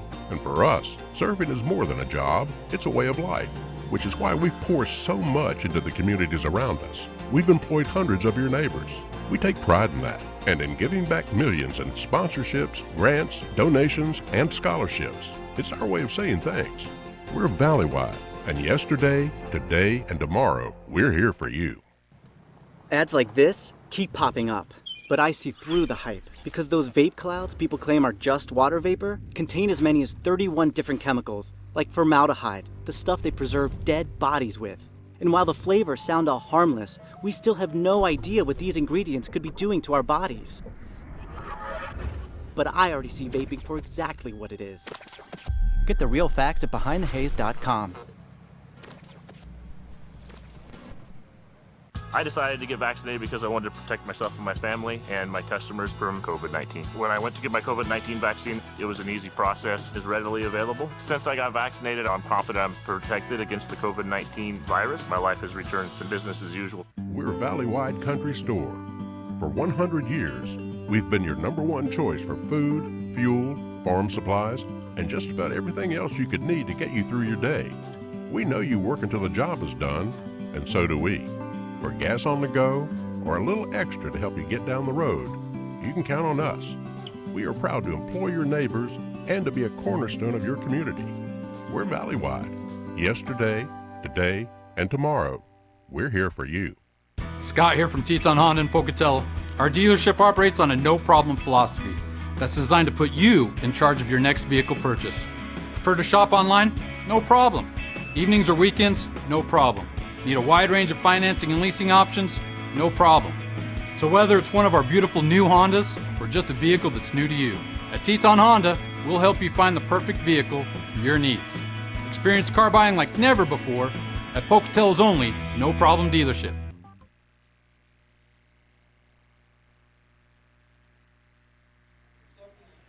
It is halftime here at Hiram C. Blackburn Field in Rigby, East Idaho game night on IdahoSports.com. And at the half, the Rigby Trojans lead the Highland Rams 24-14. Hi, everybody, back inside the broadcast booth. Brandon Bainey with Sean Kane. Let's recap the first half scoring. It was a wild first half. Highland got the ball to start the game, ultimately didn't go anywhere, and they had to punt. On Rigby's opening possession, a 45-yard touchdown run by Tiger Adolfo made it 7-0 Trojans with 8:41 to go in the first. Highland again gets the ball. Again, can't do anything. They have to punt. Rigby gets the ball back. Another big touchdown run, this time from Zeke Falavai, a 37-yard score to make it 14-0 Rigby with 4:27 to play in the opening quarter of action. And then from there, Highland was kind of behind the 8 ball, needing some sort of spark. They were facing a third down play. Rigby took a timeout, and after the timeout, it was actually Highland who benefited as Jack Whitmer scored on a 62-yard touchdown run to make it 14-7 with 2:38 to play in the first. Well, just 14 seconds later, following the kickoff, Rigby had 1st and 10 at the 20. A one-play scoring drive as Tiger Adolfo took it 80 yards for the Rigby touchdown. And just like that, Rigby was back up by 2 scores, 21-7 at the end of the first quarter. On to the second quarter, where Highland was able to get back in it. Jack Whitmer with the 3-yard touchdown run to make it 21-14. But then just before halftime, Forrest Uminski kicks a 22-yard field goal with 5 seconds to play in the opening half of action to put the lead at 24-14 after one half of action. So pretty exciting game, Sean. A lot of big explosive scoring plays, and you've got some of the first half stats. Yeah, let's start with Highland. Highland has a total of 119 yards, 68 of them coming from rushing and 51 from passing, so pretty balanced. Whitmer has 7 carries for 34 yards. Riddle has 2 carries for 26 yards, and then in passing, Barella caught 3 for 24. It's kind of their leaders on the Highland side. So Highland pretty balanced there on the passing and the rushing. If we look at the hometown Rigby Trojans, they have 292 yards of total offense, only 45 from passing, 247 from rushing, and they're led by Tiger Adolfo. He had 10 carries for 150 yards, so pretty amazing there. Zach Falavai had 7 carries for 97 yards. And the leading receiver right now is Freeman, 3 catches for 22 yards. So, yeah, both teams pretty explosive plays and some crazy 4th down stops. Well, we talked about last year with Rigby as they got all the way to the 5A state championship game. They really had a nice 1-2 combo in the backfield with Zeke Falavai, who was kind of the power, and then Gabe Mobley, who was the lightning back. Well, Gabe Mobley graduated. Lucas McCullough was kind of that lightning back earlier this year. He's got a broken arm, so it's kind of hard for him to take handoffs right now.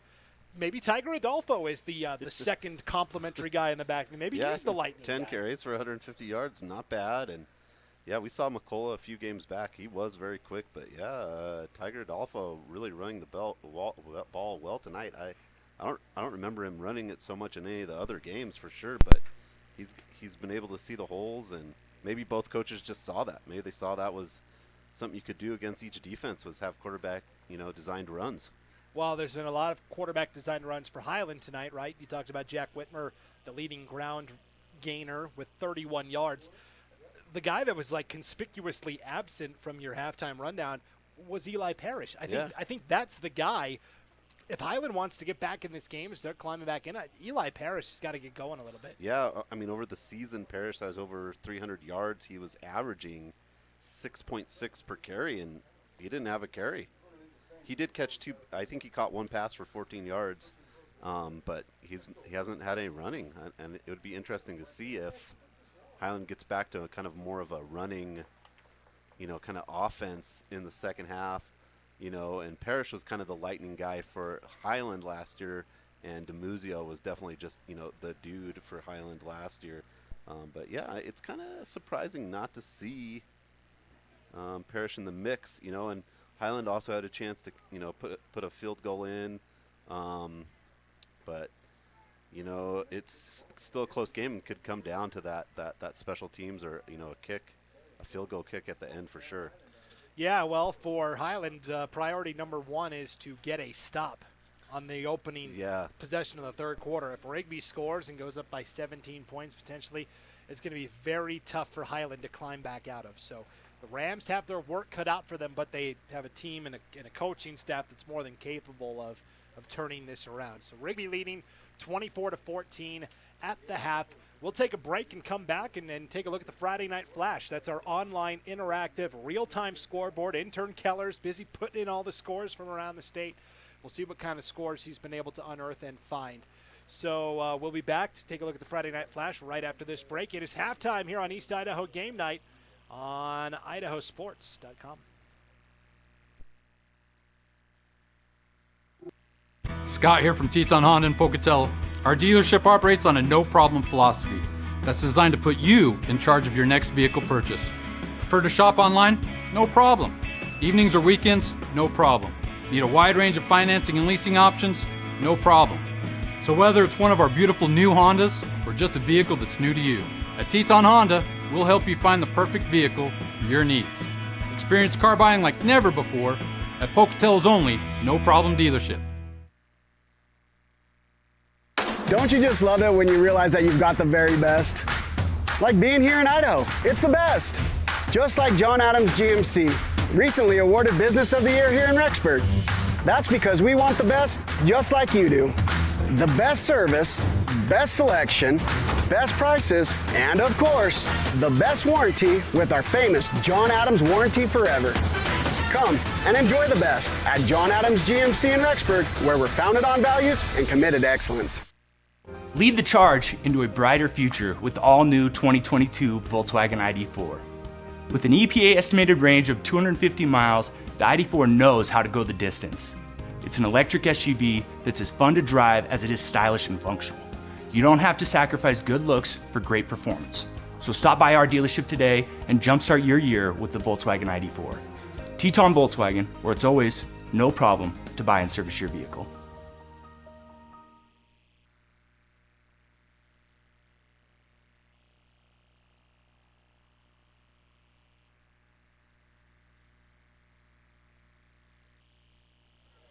Halftime here at Hiram C. Blackburn Field in Rigby. East Idaho Game Night, IdahoSports.com. And at the break, the Rigby Trojans on top of the Highland Rams, 24-14. Winner of this game more than likely will win the High Country Conference, the District 5-6 at the 5A ranks. As we take a look now at the Friday Night Flash, our online in real-time scoreboard. Intern Keller busy trying to update as many games as he can from across the state. How about this surprising score from the High Country Conference? In the second quarter, Madison leading Idaho Falls 14-7. Very surprising. I don't want to say what I picked on my gridiron picks, but might have not have been Madison. Well, I'll tell you this much.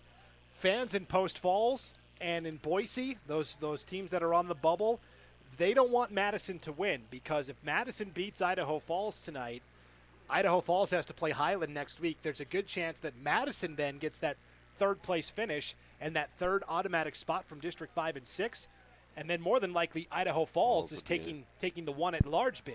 So everybody, I think, is rooting for Idaho Falls tonight. But right now, at last check, the Tigers trailing 14-7. Interesting times indeed. Other 5A scores going on. Capital leading Bora 13-6 in the second quarter. Mountain View leading Cuna in the second quarter 34-0. How about this first quarter? Rocky Mountain leading Meridian 6-0. Real offensive blowout there. We talked about 5A football this year, Sean. There's really when we look at the state playoff picture, we think 7 teams that really are in contention for this thing. The 2 teams we're watching tonight. Yeah, absolutely. Along with Coeur d'Alene up north. And then from the Boise Valley, you've got Mountain View, Rocky Mountain, Meridian, and Eagle. They all look pretty solid. And they've all kind of had, I wouldn't say there's a clear favorite by the games that have already happened, right? There's just kind of been some different score lines. This team seems to be the team to beat, and then next week it's this team. There hasn't been a clear favorite either. That's why they're kind of all just in the mix. And Eagle seems to be a team kind of under the radar, but also really good.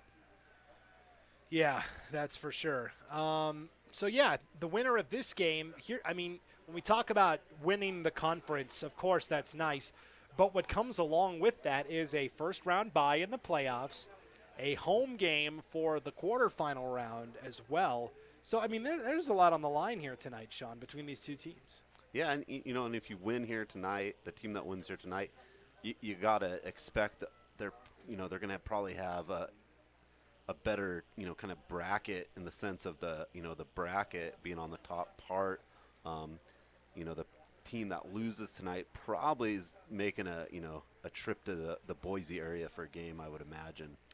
Yes, and I will say whoever wins this game and gets that home game in the quarterfinals, they would have to travel for the semifinals. They'd have to travel over to Boise, but that's all right. That's not a huge – Rigby last year had home field advantage through the semifinal rounds, so they're certainly okay with traveling.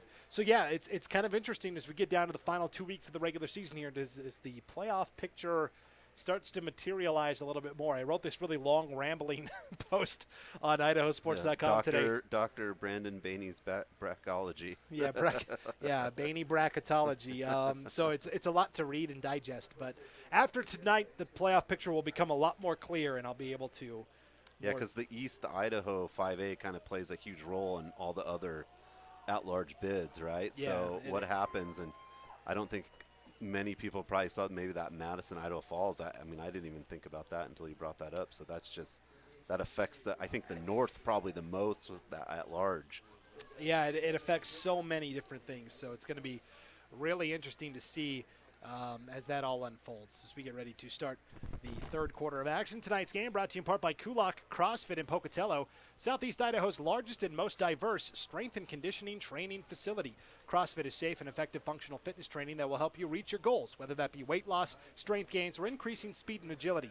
Besides group fitness classes, they offer personal one-on-one training as well as customized sports-specific strength and agility training for youth athletes. They even use an app to track your progress, sign in for classes, and view the daily workout. With minimal contract requirements and extremely affordable pricing, Kulak CrossFit is sure to be a great fit for you.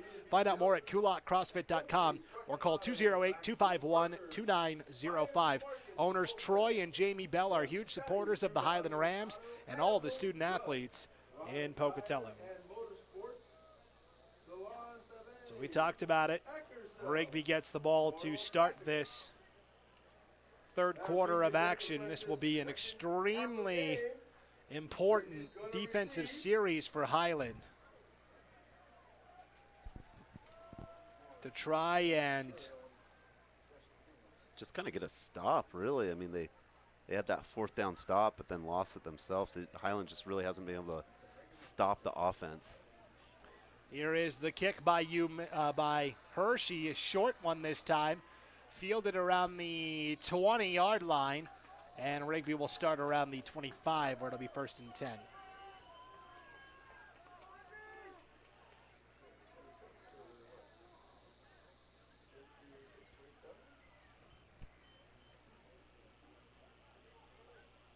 So 1st and 10 for the Trojans, 11:54 to play in the third quarter of action. Rigby's got the ball first and 10 on their own 27-yard line.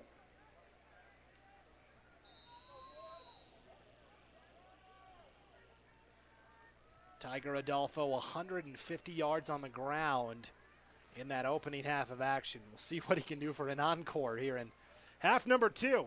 So we start 1st and 10 from the 27-yard line. Adolfo will hand off up the middle to Zeke. Falavai breaks a tackle through Mason Fulmer off of him like a rag doll and is able to pick up 10 in the first down. Yeah, now Zeke Falavai has over 100 yards rushing, so when you have two guys rushing for over 100, it makes it for a semi-easy night.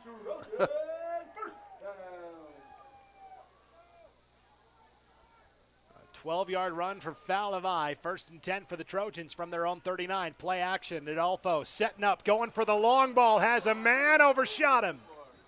About 5 yards too far. Trying to go deep that time to Taylor Freeman. 2nd down. Pretty hard to overthrow Freeman. He's a speedster out there, but yeah, just kind of I'd give him a little more, kind of oomph under the ball and let Freeman go up and get it. We talked about, Taylor Freeman coming up through the Rigby JV program was the quarterback, and then all of a sudden this kid moves in from Hawaii, Tiger Adolfo, and they've got a good old-fashioned quarterback competition. Freeman has made the move to receiver, though, and has been fantastic ever since. They'll throw this one in the flat. That's a gain of 13, and that was Zeke Falavai again in the flat. Actually, Coleman Lords, beg your pardon. So Coleman Lords, the slot back, makes that reception for a gain of 13 and a first down. And I think Rigby's just done a good job of, after that first point of contact, kind of getting some extra yards after getting hit at first, just finding a way to find 2 or 3 extra yards every play. The ball is right at the 50-yard line, 1st and 10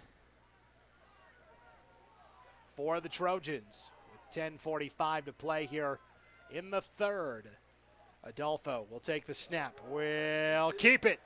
Fake the handoff to Falavai. Takes it off the right side. Picks up 8 and close to a first down. Well, now they're going to mark it back at the 45, so we'll call it a 5-yard gain. 45-yard line, where it's going to be 2nd and Oh. 5 for the Rigby Trojans. I thought he was a little further Yeah, up. But I was looking way farther up, so, well, not way, but about 5 yards. 2nd and 5, 10:15 to play in the third. Highland trying to get a stop here, down 10. Now look at Rigby chewing up the clock a little bit here. Adolfo fakes the handoff, completes in the flat. That's the tight end, Con Danzy. And Danzy will be a yard shy of the first down marker as he takes it to the 41. Number 87, Con Danzy. So Danzy with the 4-yard reception. That's his first grab of the night, the big tight end. And it's 3rd down and inches here for Rigby. Well, 3rd and 1, we'll call it. They've got to get to the 40 to pick up the first down. 9:35 to play in the third. Rigby leading by 10, 24-14. Winner of this wins the league. It will be a handoff to Falavai, pushing the pile. He's got it for the first down. Ends up taking it to the 37-yard line for a gain of 4. 38-yard line, where it's going to be 1st and 10 for the Rigby Trojans. Yeah, so like you mentioned it, Rigby seems to be slowing up the pace quite a bit of running their offense, right? I mean, it seems way slower to me right now. The game is, it's not moving in slow motion, right? No. Rigby's got a bunch of fast athletes, but the game itself is slowing down. 1st and 10, Adolfo. Play action fake, slings it over the middle. That ball is incomplete. Yeah, that hit the ground first. As Coleman Lords slid foot first, almost like a baseball player sliding into home. But incomplete pass, 2nd and 10. And now if you're Highland, how about this? No takeaways tonight on either side, right? We've had a couple of turnovers on downs, right? But yeah, a lot of big plays, but no big plays on the defensive side besides those 4th down. And Highland jumps that time. Flag on the play. One of the big fellas jumped. Not even sure who that is. That's 68. He's not listed on the roster, and it looks like he's wearing a hoodie underneath his shoulder pads. Very large. Big boy. I'm going to have to maybe check with somebody, find out who that is. 2nd and 5 now for the Trojans following the encroachment penalty against Highland. And again, Rigby just letting that clock bleed, but the clock, of course, isn't running. Yeah. I mean, they're just not, the clock isn't running, but they're not. They've been getting up to the line of scrimmage and playing fast. 2nd and 5. Falavai gets the inside handoff, has the first down. Takes it across the 30 to about the 27. And, there hasn't been a ton of penalties, but a couple of them have been pretty costly for Highland. That face mask in the first half, and that one they had it, they had got an incomplete pass and then gave them 5 yards, and, 2nd and 5 or 3rd or 5 is much more manageable for Rigby. Yeah, you're right. Highland hasn't been flagged a ton tonight, but when they have, it's been very costly. When they're looking to get those stops, you don't want to give Rigby any extra yardage. 8.5 to play in the third. Rigby up 10. 1st and 10 for the Trojans. Ball at the Highland 27. Adolfo will hand off. This is Falavai breaking up the middle inside the 20. Down to the 18-yard line. Falavai is kind of a patient runner too, right? He let the blocks develop that time and ends up picking up 8. Yeah, I've mentioned that a couple times. He kind of gets behind a blocker and kind of, I don't know if he's guiding them like a controller, but he kind of just gets right up in there, lets that blocker get where he needs to go, and he goes one way or the other, and it works out nicely. 2nd and a short 2 here for the Trojans. Ball is at the Highland 19-yard line with 7:45 and counting in the third. This is still their opening possession of the third quarter, Sean. Yeah, very methodical.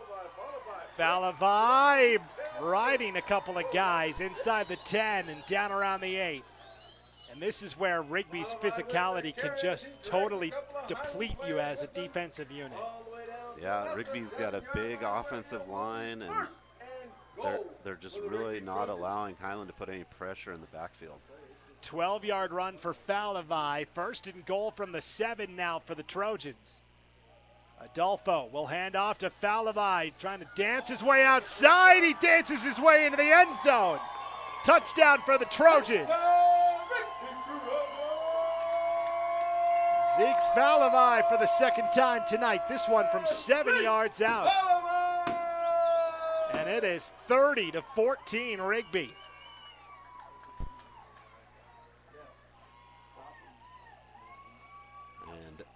Rigby just ate up a ton of clock too on that possession, and Highland's really going to have to pick it up offensively.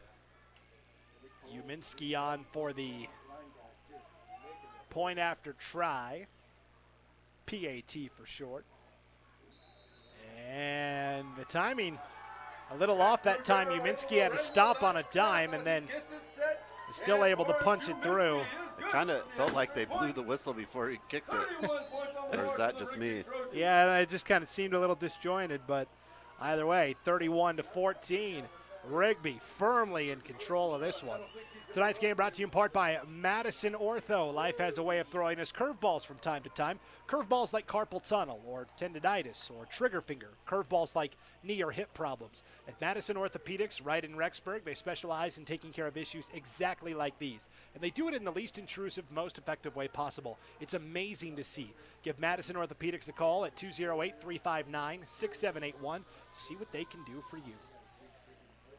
Tonight's game also brought to you by Rockwell Homes in Idaho Falls, Southeast Idaho's #1 home builder. By using local subcontractors and upholding the highest quality standards, Rockwell Homes strives to exceed your expectations to create a unique and innovative home tailored to your needs and lifestyle. Are you ready to start building your dream home? Let Rockwell Homes help design the perfect place for you and your family to call home. To see available homes, floor plans, and other great information, go online to rockwellhomes.net. The Johnson family and everyone at Rockwell Homes are proud of the local student athletes and want to wish them the best of luck in tonight's game. Uminski, pooch kick, will be taken at the 17-yard line by Raymond Barella, and Barella is able to return it up to the 32. So here comes Highland now trailing 31-14 with 7:06 to play in the third. Tonight's game also brought to you by Satterfield Realty. Billy and Steve Satterfield and Remax Country Real Estate are proud supporters of the Highland Rams. As lifelong residents of the Highland area and alumni of the high school, Billy and Steve have long been committed to supporting the Rams and enjoy helping families buy and sell real estate in the area. With 70 years of real estate experience in Pocatello, no duo brings more skill or commitment when representing you. Go Rams. From Satterfield Realty. Highland 1st and 10 from their own 33-yard line. Whitmer's got Barella in motion. Play action fake. Whitmer will sling it. That's caught by Sneddon, the tight end. And Colton Sneddon across the 50 to the Rigby 49. That's a gain of 18 and a first down. As he's across midfield down to the Rigby 49-yard line, that's going to be enough for a Highland first down. And now Highland almost, Sean, has to become one-dimensional in a way.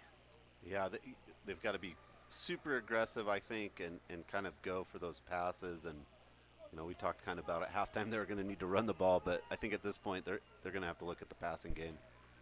6:35 and counting, third quarter. Highland down 3 scores, 31-14. Whitmer going to sling it in the flat over to Schumann this time. Got a good block from Barella out there on the perimeter, and Jackson Schumann will be marked out of bounds around the 43, it looks like. Going to be a gain of 6 to make it 2nd and 4.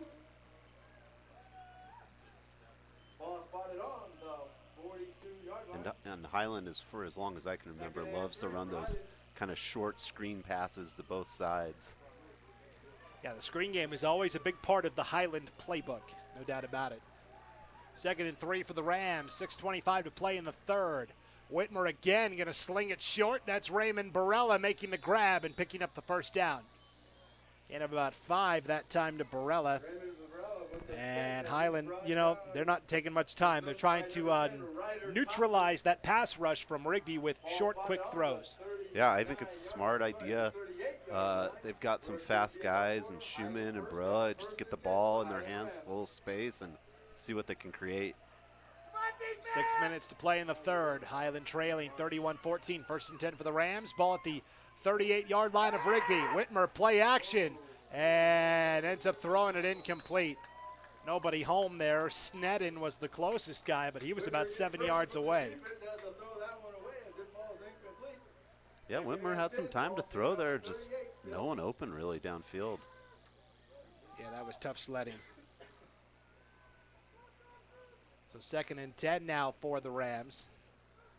We talked about tonight, which team, both teams have such good offensive and defensive lines. Who is going to be able to win the battle at the line of scrimmage? And right now, when Highland has the ball on defense, it's been pretty even. But when Rigby's been on defense, their defensive line's been about a half step better than Highland's offensive line. Dumping it off for a screen for Jackson Schumann. Nowhere to go. Right back to the line of scrimmage. That's it. Rigby was ready for the screen that time. Looked like it was Ryder Thompson maybe over on that far side playing corner. So that is no gain on the reception to Schumann. And this might be a time where Highland does one of those, draws or kind of the quarterback design run where they fake the pass and Whitmer just takes it. 3rd and 10. Obvious 2-down territory here for the Rams. Whitmer in trouble. Down he goes. Rigby comes away with the sack. And in on that stop for the Trojans, that's Dusty Wright. Whitmer going down as number 62. So Dusty Wright with the big sack. Whitmer loses 4 yards. It's 4th and 14 now for Highland. The Rams obviously have to go for it here. Down 31-14 with 5:15 to play in the third. Yeah, they've got to go for it here. We'll see what Whitmer and company can do here. This is a 5-wide formation, empty backfield. And now a timeout taken here by Rigby. You mentioned it, Rigby's not afraid to use those timeouts on defense to make sure we're lined up in the right position. So while Rigby takes the timeout, we'll tell you that tonight's game is brought to you in part by Lava Hot Springs, your destination for a relaxing day away from it all. Just 10 minutes from McCammon and I-15. They're open daily from 9 a.m. to 10 p.m. or Fridays and Saturdays, 11 p.m. And they're happily welcoming visitors to sit and enjoy their world-famous hot pools. Try the all-natural geothermal hot springs. They're always a warm 102 to 112 degrees. Their indoor aquatic center is now open for the fall season, Friday through Sunday, and offers kiddie splash time on Tuesday and Wednesday morning. Lava Hot Springs is taking extra precautions to ensure your safety at this time and asks patrons to be respectful of others as you come and soak all your worries away. Check out lavahotSprings.com for more information. Tonight's game also brought to you by Alliance Title, deeply rooted in the Pacific Northwest and dating back to the late 1800s. Alliance Title and Escrow wants to remind you it matters where you close. Alliance is a proud sponsor of Highland Athletics and wants to wish them good luck in tonight's game. Go Rams. Big fourth down for Highland. 4th and 14. 5:03 to play in the third. Whitmer, deep drop, pump fakes, goes deep over the middle. It's intercepted. That ball picked off at the 15-yard line by Rigby. On the return, still going. Trevin Talbot, the free safety with the pick. Returns it all the way to the Highland 46. And you talked about it last week. Armando Gonzalez, the head coach of Rigby, wanted turnovers, and I don't think they got one last week, but finally, that defense who's been just solid all year comes up with a big turnover there. Yeah, Armando Gonzalez, when I talked to him last week before the Blackfoot game, he said, you know, we need to get more takeaways. We were so good at that last year. And, yeah, they're in the single digits for takeaways this season. So Trevin Talbot with the interception for Rigby. Trojans get the ball back with 4:50 to play in the third, up 31-14. Rigby could really put this game away here with a long drive. And they pretty much controlled the ball time of possession this whole third quarter. I mean, Highland only had the ball for, about 2 minutes right there. 1st and 10. Adolfo slinging it. That ball caught right around the 33-yard line. That is a gain of 15.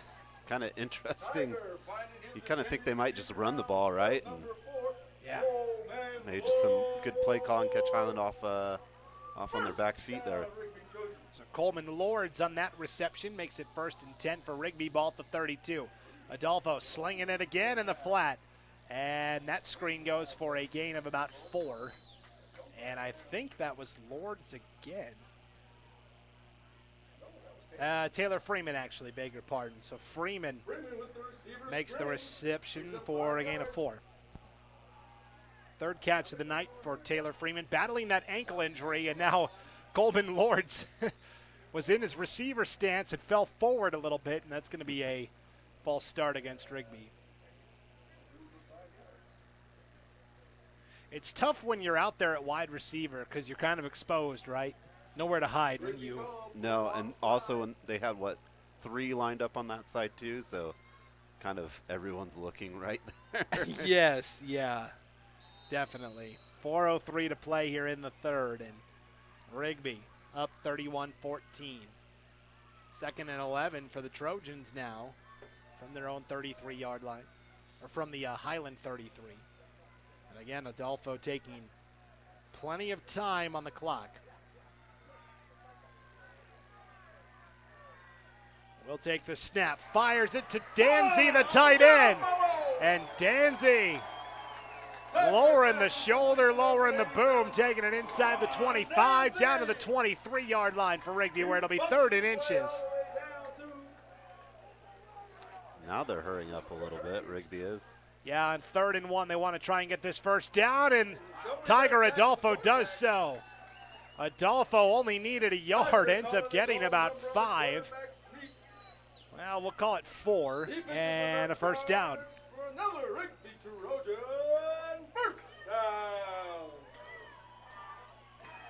3:05 to play in the third, and you can kind of feel this like the sand through the hourglass. It's starting to slowly slip through for Highland, barring a takeaway of some kind here. Adolfo in and out of the hands of Coleman Lords. He tried to play it off the bounce, but no dice there. Incomplete pass. Out and off the bounce. Coleman Lords falls incomplete.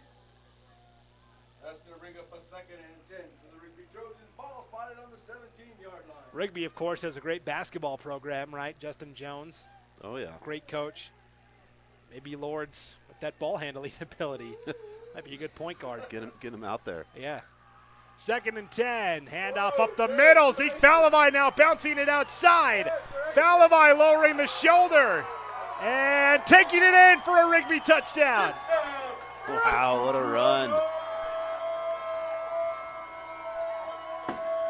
Started inside, worked his way back to the outside, and lowered the shoulder to take it in from 17 yards out.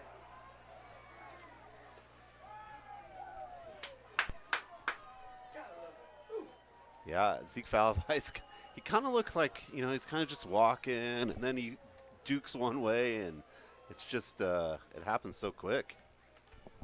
And just like that, Rigby turning this one into a laugher. 37-14, the Trojans.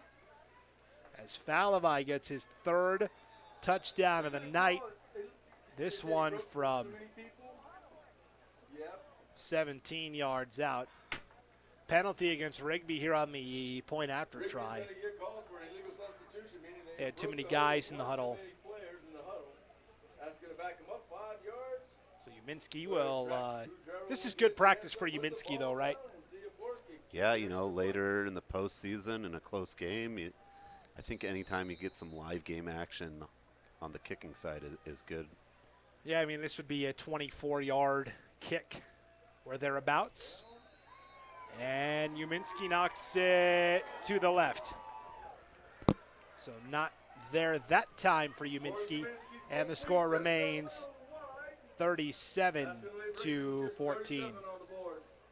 But Rigby really running away with this one here on East Idaho Game Night. Tonight's game brought to you in part by Briggs Steel, a leading manufacturer of many metal products. They're a family-owned business with 4 generations of experience in the metal industry. They specialize in steel roofing, steel siding, metal siding, and trim. Briggs Steel stocks most colors and accessories for any steel roofing, metal roofing, or steel siding and metal siding project. They're locally owned and operated out of Rigby to serve you better. The team at Briggs Steel wants to wish the boys good luck in tonight's game. Tonight's game also brought to you by Taylor Chevrolet, proud to support Rigby athletics. Taylor Chevrolet has been serving the Upper Valley for over 90 years with excellent service and a stellar sales team. Taylor Chevrolet is the home of oil changes for life. That's right, buy any new or used vehicle and never worry about your oil again. Taylor Chevrolet is your Southeast Idaho auto leader with a wide selection of Chevrolet, Buick, and Cadillac models as that kickoff return goes nowhere for Highland. Come in today and get the vehicle you want with oil changes for life. Stop by Taylor Chevrolet's Rexburg location or visit their website at www.taylorchev.com. Even if Highland had a Cadillac or Buick that time, I don't think they're outrunning that Rigby coverage, Sean. Yeah, that's more like a Fiat or something. I don't know. I was trying to think of a bad car, but I didn't want to, offend anyone. But Highland tried a little reverse there, and it just went nowhere. 1st and 10. Whitmer will sling it in the flat to Raymond Barella. And Barella is able to pick up a couple. Yeah, they're just going to have to, Highland's going to have to go for a little more, I think, because those just little passes, they're not getting out of bounds. The clock's running, and it's just 2 yards. That ends up being a 7-yard reception to Barella. 2nd and 3 for Highland, and now look at this. The Rams taking a lot of time on the clock, too. I think with 2:05 to play in the 3rd, Highland down 37-14. Just trying to work on some things and just string together a couple of plays, right? You can't make up that 3-score deficit with one play. You just have to do it chunk by chunk, little by little. That time the pass complete to Jackson Schumann. And Schumann is able to take it to the 27-yard line for a first down. That's a gain of 8.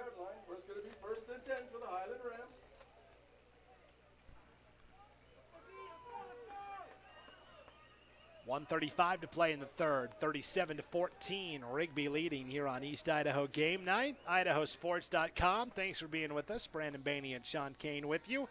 Play action fake. Whitmer. It's intercepted. Vangupo, the big fella, lowers the shoulder and will be knocked out of bounds around the 2. Nick Fangupo, the nose tackle, picked off the pass over the middle. Man, he had some ups. He got off the ground there, for the big guy. Might need him on the basketball team. Block out and get a rebound. He is such a menace inside at that nose tackle position. And man, you could just tell he wanted to score the touchdown so bad. I'm telling you, if Fangupo takes that in for a pick six, the lid is blown off this place. Oh, I know. It's going wild. Reloading the firework cannon immediately. Ends up getting pushed out at the 4-yard line, and it'll be first and goal from the 4 for Rigby. And I'll tell you what, Sean, Rigby scores here. That might be the last time we see these starters. I mean, the way it's going. Yeah, barring anything else. Falavai, 4th touchdown of the night. He's got it. This time from 4 yards out. So he's got to have close to like 170 yards and 4 touchdowns. Zeke Falavai, man. What a game for him. Geez, Sean, I wonder who our IdahoSports.com player of the game is going to be. Well, I mean, some people were voicing their opinion, and we'll take a straw poll here in the booth. Well, Brandon, me and you we go a little unconventional sometimes. We did last week. We gave it to the whole Rigby defensive line, Fangupo included. Yeah. Here's Uminski for the point after, and this one's through. So, 43-14, Rigby running away with this one. I don't think anybody saw this coming tonight. No, just last week, Rigby had a hard time on the offensive side versus Blackfoot, and I kind of expected this to be a low-scoring affair. Tonight's game brought to you in part by Fall River Propane. This winter season, never worry about high propane bills with Fall River Propane's new CAP program. CAP sets the maximum price for propane you'll ever have to pay. Plus, Fall River will monitor your fuel levels, will auto-deliver when you need more, and if you ever run out of propane, the next fill is free. Make the switch to Fall River Propane, and you can do it for free. Free tank rental means you could save up to $185 a year. Free tank set and free transfer of the propane from your old tank to your new Fall River tank. Make the switch to Fall River Propane, 800-632-5726 or fallriverpropane.com. Uminski to kick off again for Rigby. Sends it deep this time. Will be taken by Ezra Godfrey around the 1. Godfrey breaking it outside. That's a nice return. Actually, that's Adam Jones, beg your pardon. So Adam Jones on that return. That is with the return out across the 30-yard line. 8 and 6 look very similar out there. Jones number 6, Godfrey number 8. And just luckily, it's not that white on white. I like that Highland has the black numbers on the white. Sometimes when they have that, white on white can be a little difficult to see up here. Very easy to see the numbers on Highland's uniform. Rigby's jerseys look good. Numbers a little tough to read sometimes. Yeah, but the gray and the goldish with the maroon. But they pop, no doubt. Whitmer will keep it. That ball came out. I think Highland was able to recover it at the end. And they do. That was Barella who dove in there to jump on that ball. Yeah, heads up play by Barella. Ends up being a 6-yard run for Jack Whitmer. Down to 40 seconds to play in the third. Rigby leading 44-14 over Highland. They're up 30 points. This game was a 10-point game at halftime. Yeah, and you just, even at halftime, you just really didn't think Highland was out of it at all. Rigby has outscored Highland 20-0 in this second half, and Whitmer is demolished. On the blitz that time for the Trojans, Stone Kelly.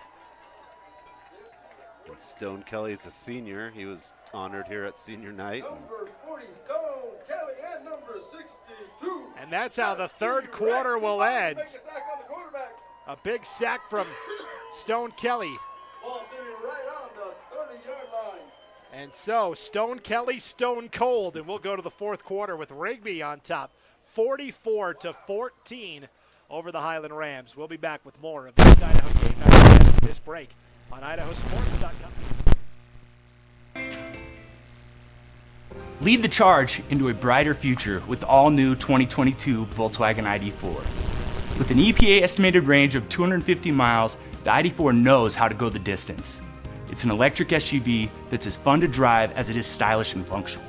You don't have to sacrifice good looks for great performance. So stop by our dealership today and jumpstart your year with the Volkswagen ID4. Teton Volkswagen, where it's always no problem to buy and service your vehicle.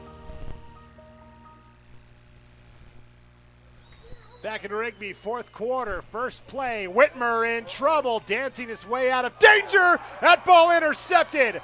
A sliding pick made at the 40-yard line. That's Coleman Lords who came away with that interception.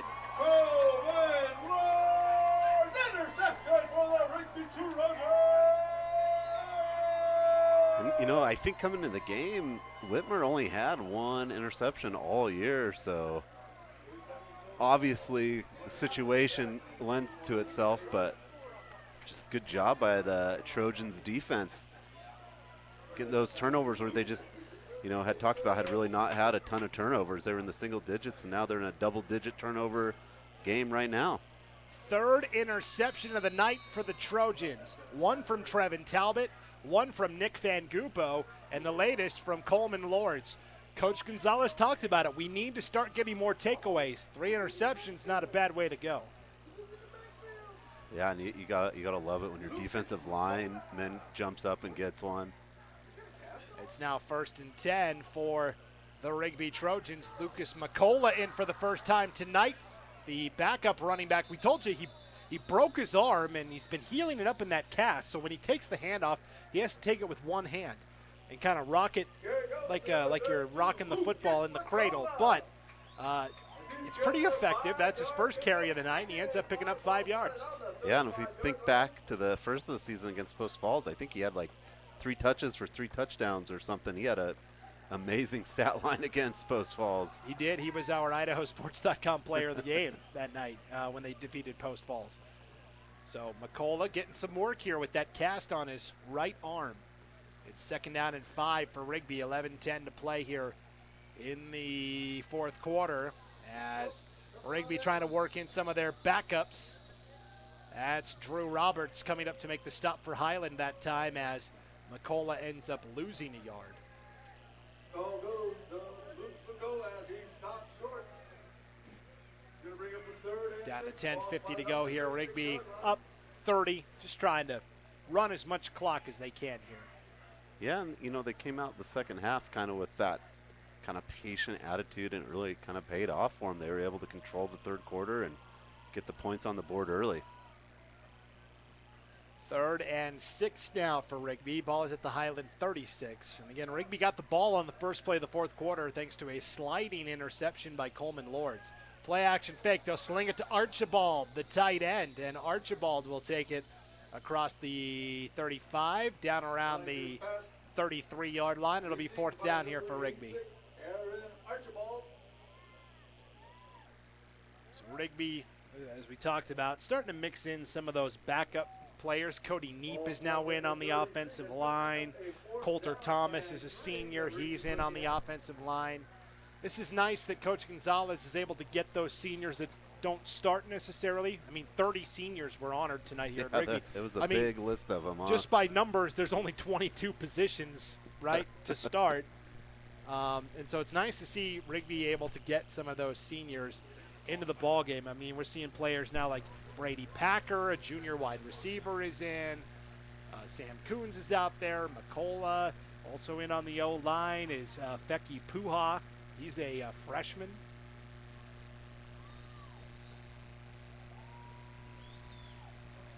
So Rigby takes timeout there. Timeout taken by Rigby on 4th down with 9:20 to go. Tonight's game brought to you in part by Upper Valley Ortho, the Upper Snake River Valley's renowned state-of-the-art orthopedic and sports medicine clinic. Doctors Michael Larson, Kevin Lee, and Travis Torngren are board-certified orthopedic surgeons treating all conditions of the shoulder, elbow, hand and wrist, hip, knee, foot, ankle, and sports-related injuries. Call for an appointment at 208-356-9550 or make a request online at uppervalleyortho.com. Upper Valley Orthopedics in Rexburg is a proud supporter of Rigby Athletics. Tonight's game also brought to you by Archibald Insurance. Insurance Eastern Idaho trusts. Their experienced advisors live, work, and give back right in Eastern Idaho. They focus on crop, construction, and transportation insurance, as well as home and auto. The team at Archibald Insurance wants to wish the Rigby boys good luck in tonight's game. A 4th down and 3 here for the Trojans. Ball is at the Highland 33-yard line with 9:20 to play, and Rigby up by 30. Adolfo, it's a shovel pass and making a man miss. Still not enough to get the first down, but a nice play by Rigby on 4th down as they tried the shovel pass to Coleman Lords, but Highland is able to get the turnover on downs, and they'll get the ball back here with 9:13 to play. Tonight's game brought to you in part by Bell Financial Group. Established in 2006, Bell Financial Group has the experience you need to make sure that you receive a loan option customized to you and your needs. Located at 1833 East 17th Street, Idaho Falls. Their specialty is home mortgage loans, offering many purchase and refinance options. While located in southeast Idaho, serving local communities, they also work with homeowners throughout the entire state. Thanks to their in-house processing and direct access with underwriters, Bell Financial Group is able to offer you quick turn times, same-day funding, and personalized local service. That is Bell Financial.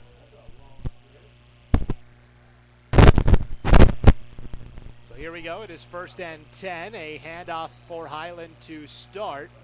And they will start with the handoff to Eli Parrish. First time we've called his name in some time, Sean. Yeah, he hasn't really been involved too much tonight. He's had a few passes, but Highland's been in more of running situations, or more need to pass than run.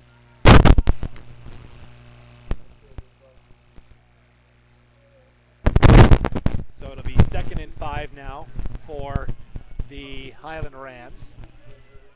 Meanwhile, that clock continues to wind. 8:35 to play here in the 4th.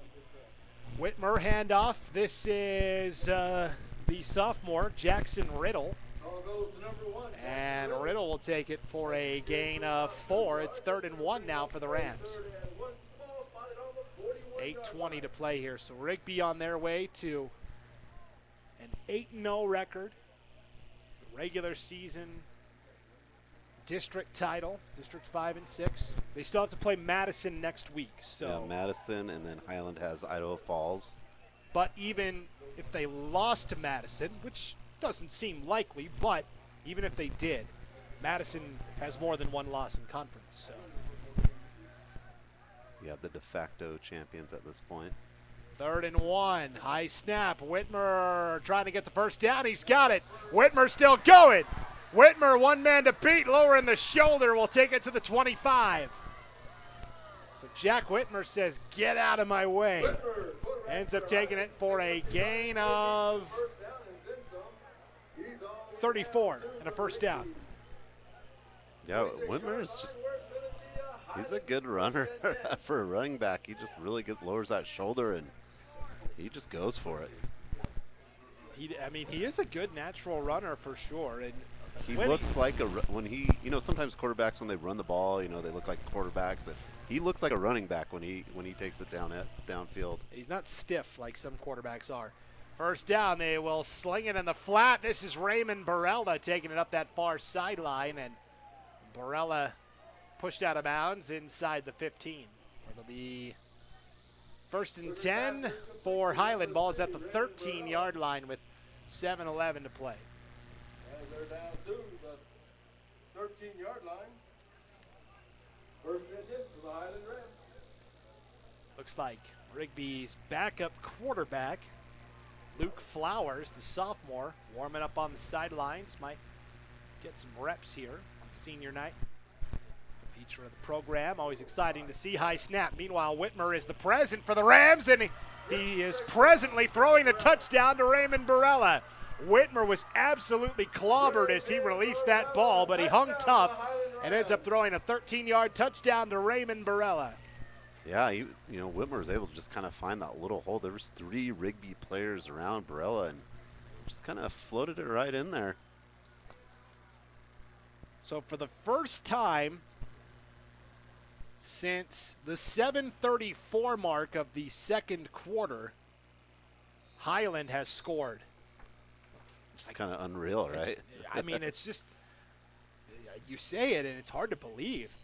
Hershey's PAT is through. 44-21 now the score, and 7:06 to go. We'll see if Highland elects for an onside kick here. I'd be surprised if they did, but we'll see. Tonight's game brought to you in part by C&B Operations. For all of your commercial John Deere new and used agriculture equipment, choose C&B Operations, Eastern Idaho's premier John Deere dealership. Visit C&B Operations at 1102 West Bridge Street in Blackfoot for all your equipment needs, or visit them online at deerequipment.com. That's D-E-E-R-E, equipment.com.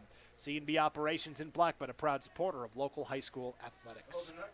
Tonight's game also brought to you by Bouchard Realty. The Bouchard team at Silver Creek Realty Group, where helping families in the community with all your real estate needs is their first priority. They're grateful to be able to serve all of Southeast Idaho to help you find your next home. The Bouchard Realty team wants to wish the Highland boys good luck in tonight's game. So Highland might be lining up for an onside kick. We will see. This is going to be interesting. Yeah. Of course, when Rigby and Idaho Falls played earlier this season, there was some controversy around the finish of that game. Let's see what happens here with Highland. That was a game where Idaho Falls was undefeated, Rigby was undefeated. Rigby sent a pretty big message. They are doing so again tonight. So Hershey lines up and ready. Everybody up close for Rigby except one lone return man deep. 7:06 to play in the fourth. And Highland down 44-21.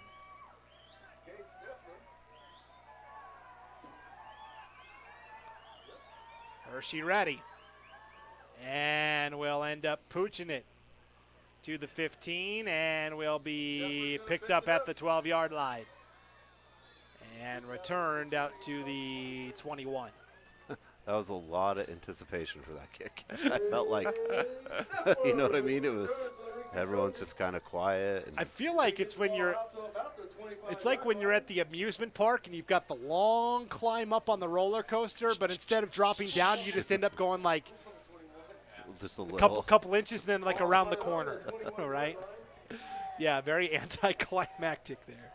No doubt. I kind of wanted to see Hershey kick one, though, just to kind of see what he had as far as an onside kick, you know what I mean? He's a great kicker. And it's definitely a skill, right? Yeah, it's just been interesting to see. Tiger Adolfo back out there for Rigby. You got the starting line. You're missing a tight end. And looks like McCullough still in the backfield with him with 7:01 to play.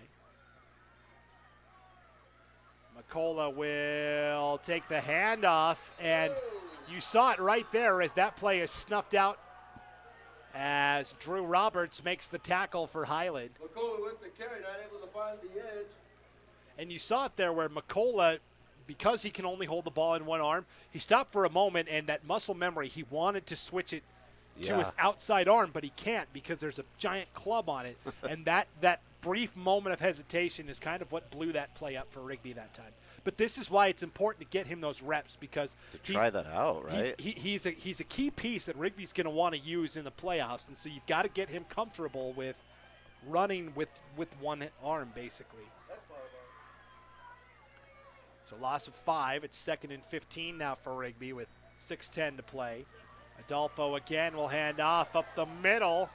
That is Falavai. Wow, okay. I thought Falavai's night was over, but it's like, hey, I scored 4 times. What more do you want?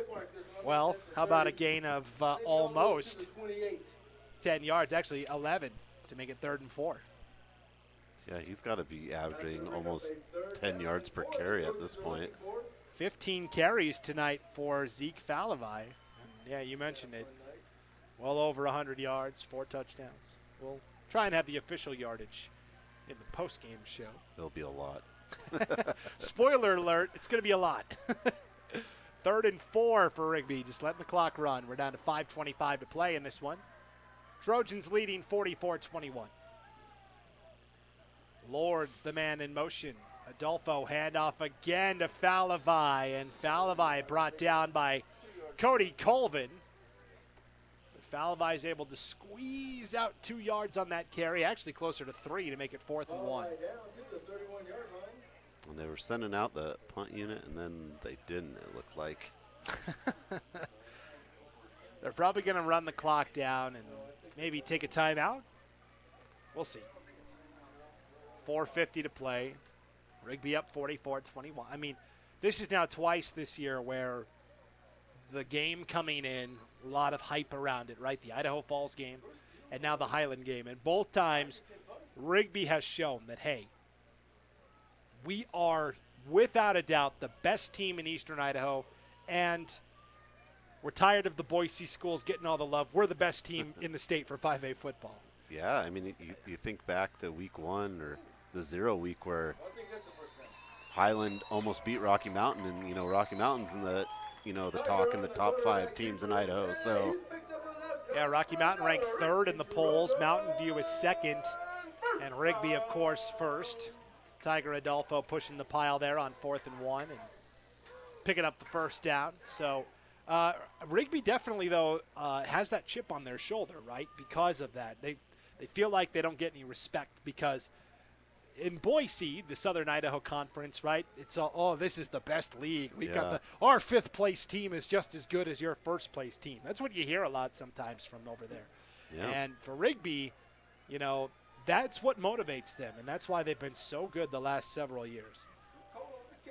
McCullough breaking into the secondary. McCullough, the speedster, will be brought down inside the 10. Wow. Who caught up to him? I think ultimately in on that stop for Highland, it looked like Cody Colvin, but also Carson Farnsworth, junior safety, number 17. That kid had some wheels. Jeez. Not too many people are able to catch McCullough. No, I thought he was gone, and I just saw this white jersey, you know, like Jaws, and then just right after him. Like Jaws? How was that? No. Yeah. Not sure that's how that goes. Yeah, but it's pretty accurate. I mean, I can't do it exactly, you know. Copyrights. Right. We don't want Steven Spielberg's lawyers to call us out. No. 1st and 10, ball at the 15-yard line, 2:50 to play. Big run by McCullough. Under center, Adolfo, hand up to McCullough again, snuffed out. Busting through to make the tackle for Highland that time, Cannon Coons, sophomore. So you can see Highland working in some of their substitute-type players. Some of their starters are still out there, but working in some reserves as well. And for Highland, you know, let's talk about Highland for a second, Sean, because, you know, you're going to look at this game and think, well, Highland's no good. Well, maybe it's just that Rigby's really good, and Highland still is maybe a top 5 team. They just happen to run into a buzzsaw tonight. Yeah, you kind of could look at it either way. Rigby's just going to start kneeling on the ball. Yeah, you know, I think it'll be interesting to see that Idaho Falls Highland game now to end the season. Kind of just to see, you know, Idaho Falls didn't win a game last year, hadn't lost a game until they hit Rigby, and, you know, Highland only lost to Rocky Mountain and really hasn't been challenged all that tough until Rigby. And so, you know, Idaho Falls and Highland seems like an interesting matchup to me, kind of to finish out the year. Both teams will kind of have chips on their shoulders losing to Rigby and, you know, kind of wanting to finish as that second team for sure in the conference. No doubt about it. As Rigby continues to kneel down here now, I'm not sure they can run out the clock, but they could bring out Uminski for one more field goal just to give him some practice. I'd be okay with that in terms of, like, you know, it's this gray area. It's pretty, it's pretty far for like a high school field goal. I think outside, so just to give him a shot at the practice is worth it, right? I mean. Yeah. How about this? In the 4th quarter, Idaho Falls and Madison tied at 14. The Bobcats last week made a quarterback change. Kieran Valora was moved from quarterback to wide receiver, and Ben Dredge was moved from running back to quarterback. And maybe Madison has found something with this. And now all of a sudden, Madison might be gumming up the works. for the 5A postseason. There's the penalty flag for delay of game, and 30 seconds to go. And I like the mutual respect here, right? Highland and Rigby players giving handshakes and hugs out there on the field. And yeah, and you know, Madison always has great athletes up there, and you know, so it's not a surprise to me that maybe at the end of the season you make some, you know, just personnel changes and trick something into place, you know. You got a first-year head coach, Chandler Rhodes. He's been an assistant the last couple of years there, taking over for the legendary Mitch Buck, who, of course, won so many titles, not just at Madison, but all over, right, in East Idaho. Yeah. And he was there for what seemed like forever, right? I mean, 20 years or something, I believe. And it was across 2 separate stints as well. Yeah, he like left and came back. That's just amazing. Yeah. So Rigby will kneel down, and Highland will get the ball back here with 27 seconds to go, and the Rams should probably just kneel down as well and we can get out of here. Yeah. You would hope so, and I would think so. You know, that's kind of the program Highland is, and yeah. You know, you don't want anyone getting hurt or anything. Both these teams are going to be in the playoffs, so you know they could potentially meet again in the championship game. That's right. They certainly could.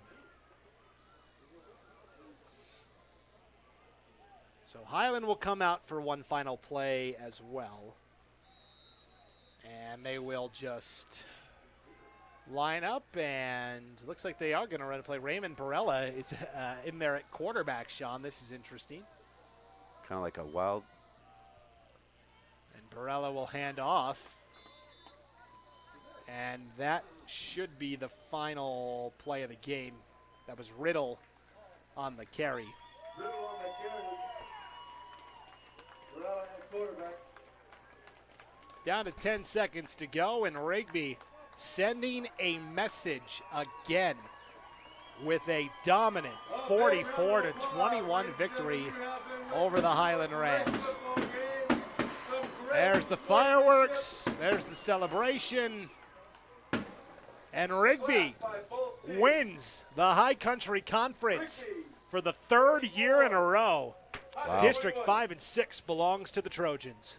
Yeah, just great accomplishment. But you know, Rigby's definitely hungry for more, I think, this year. What did they call this year? The redemption year? The revenge tour. Revenge tour or something, yeah. Not too many teams they needed to take revenge on. The big one would be Rocky Mountain, right? Yeah, I guess so, yeah.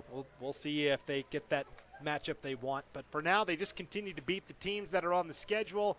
They win 44-21. We will be back with the post-game show right after this break. You're watching East Idaho Game Night on IdahoSports.com. It's time to start planning for back to school. That's why I got my kids vaccinated for COVID-19, so they can be protected from COVID when they're back in the classroom. Kids 12 and older can get vaccinated. The vaccines have been researched and tested. They're safe and they work. Getting vaccinated was quick and easy. You can walk into a pharmacy to get one. We got our COVID-19 vaccine, and I hope everyone will choose to get vaccinated too. Get a free COVID-19 vaccine today. Find a location near you at covidvaccine.idaho.gov. Lead the charge into a brighter future with the all-new 2022 Volkswagen ID4. With an EPA estimated range of 250 miles, the ID4 knows how to go the distance. It's an electric SUV that's as fun to drive as it is stylish and functional. You don't have to sacrifice good looks for great performance. So stop by our dealership today and jumpstart your year with the Volkswagen ID4. Teton Volkswagen, where it's always no problem to buy and service your vehicle.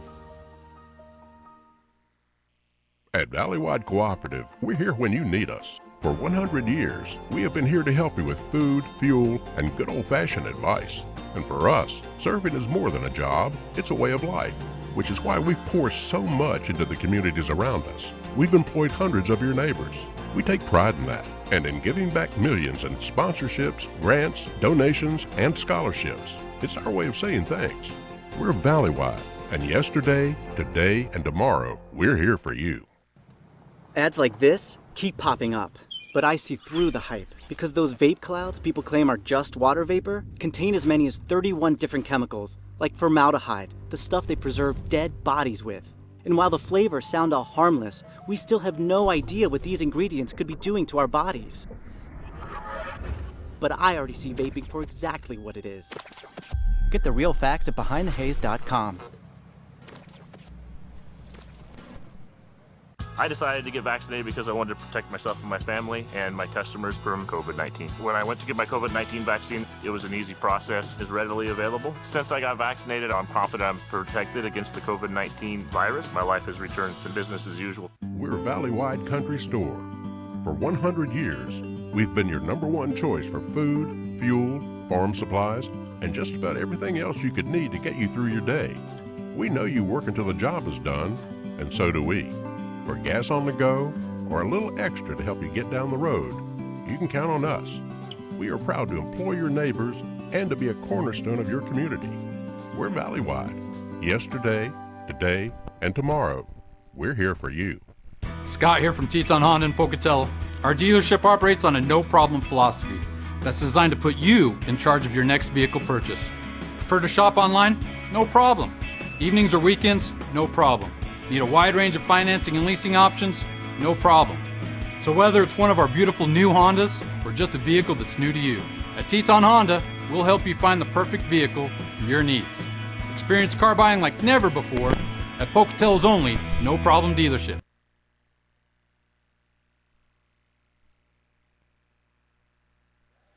Welcome into the IdahoSports.com postgame show on East Idaho Game Night. IdahoSports.com, Brandon Baney, Sean Kane, one more time from Hiram C. Blackburn Field in Rigby, where the Trojans leave no doubt who the best team in East Idaho is as they defeat the Highland Rams tonight, 44-21, wrapping up the District 5 and 6 regular season title. They will get a first-round bye and a home game in the quarterfinal round.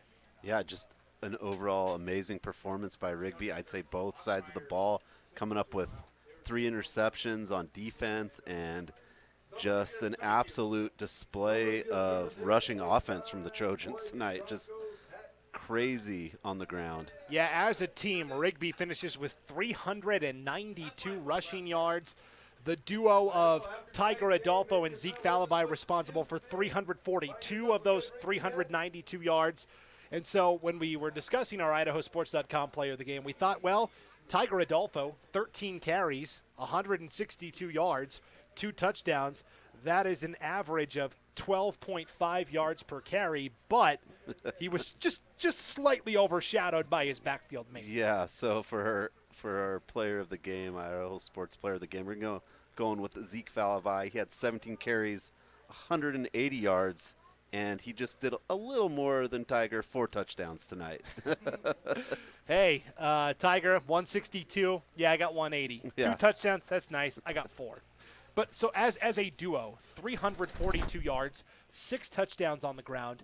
If those two are rolling like that, I'm not sure there's anybody in the 5A playoffs that can stop Rigby. Oh, I mean, it was very difficult to tackle Zeke Falabai tonight. He was making very good Highland defenders just miss left and right, and he was just patient, and he was just able to see the field and was explosive when he needed to be and shake and baked when he needed to. He kind of just did it all as a running back. Yeah, he definitely did. And Coach Armando Gonzalez said, hey, we need to start getting more takeaways. Well, they got 3 tonight, 3 interceptions, 1 by a safety, Trevin Talbot, 1 by a linebacker, Coleman Lords, and 1 by the nose tackle, Nick Van Gupo. Oh, yeah, Nick Van Gupo's was great, and I'd never seen anyone want to get in the end zone so bad, and he just came up a little short. But he got off the ground, got that. I mean, it's just fun to see when the linemen make those big plays. Yeah, the big nose tackle picked off a screen pass around the 15-yard line, and he got pushed out around the 4. So, man, he was so close. But Yeah. That would have been fun.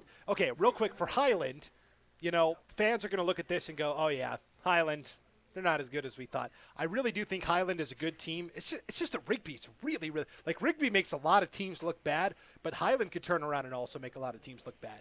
Yeah, like coming into it, we said they're just very equal. They do a lot of things very similar well. And tonight, Rigby was just better on the line, on the offensive line and the defensive line.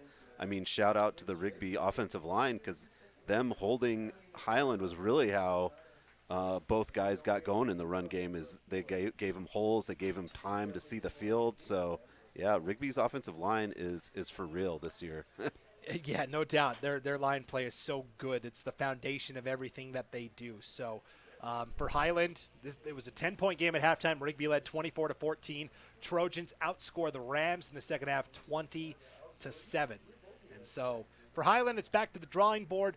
They now have to turn around and play Idaho Falls in their regular season finale next week. For Rigby, they will take on Madison. And as we talked about now, things in the High Country Conference could get a little more interesting here, Sean, because it's cold on the field. It's heating up in the standings. In the standings, because at last check on the Friday Night Flash, IdahoSports.com, how about this? We've got an update. In the fourth quarter, Madison 21, Idaho Falls 17. Wow. Madison could send a huge tidal wave through the conference tonight if they can hang on and pull off this win over Idaho Falls. We will certainly keep an eye on that. You should too. Just go to the Friday Night Flash on IdahoSports.com and get not just that score, but scores from all over the state. Our intern Keller is doing a great job getting all those scores put in. So, things are definitely unsettled still. All we know is Rigby wins the league. They're sitting pretty. Highland, Madison, Idaho Falls still got to sort some stuff out. Yeah, and like I said earlier, I think it makes an interesting matchup for Highland and Idaho Falls to end the regular season for sure. Absolutely. So next week, Sean, we are on the road for a couple of games. Thursday night, Aberdeen at Bear Lake and some 2A football. And then next Friday, we are going to be at, I think, the game of the week, bar none. It's going to be an 8-man showdown. Oakley at Raft River, 2 undefeateds, the top 2 teams from District 4 for a little Magic Valley game night. That's going to be a lot of fun. Yeah, I mean, I don't think I've ever seen an 8-man football game in person, so I'm excited to see that. And, both teams are always outstanding every year, so what a great opportunity for us to get down there and see them live. Yeah, it's going to be a lot of fun. So that's next week. For now, we're going to wrap up East Idaho Game Night. Thank you for watching this IdahoSports.com Game Streams production of East Idaho Game Night, presented by Teton Auto Group. Coverage on IdahoSports.com is also brought to you by your local Toyota dealer. Toyota, let's go places. Valley-wide co-op and country stores, and Project Filter, Idaho Fights Tobacco. We'd also like to thank all of our local advertisers tonight: Portneuf Medical Center, Teton Honda, Teton Volkswagen, John Adams GMC, Madison Memorial, Kulak CrossFit, Satterfield Realty, Lava Hot Springs, Alliance Title, Rockwell Homes, Taylor Chevrolet, Fall River Propane, Upper Valley Orthopedics, Briggs Steel, Bell Financial Group, C&B Operations, Archibald Insurance, and Bouchard Realty. Congratulations again to Zeke Falavai, our IdahoSports.com player of the game. 180 yards and 4 touchdowns on the ground as the Rigby Trojans defeat the Highland Rams 44-21. For Sean Kane, I'm Brandon Baney. Until next Thursday, good night, everybody. Thanks for watching on IdahoSports.com.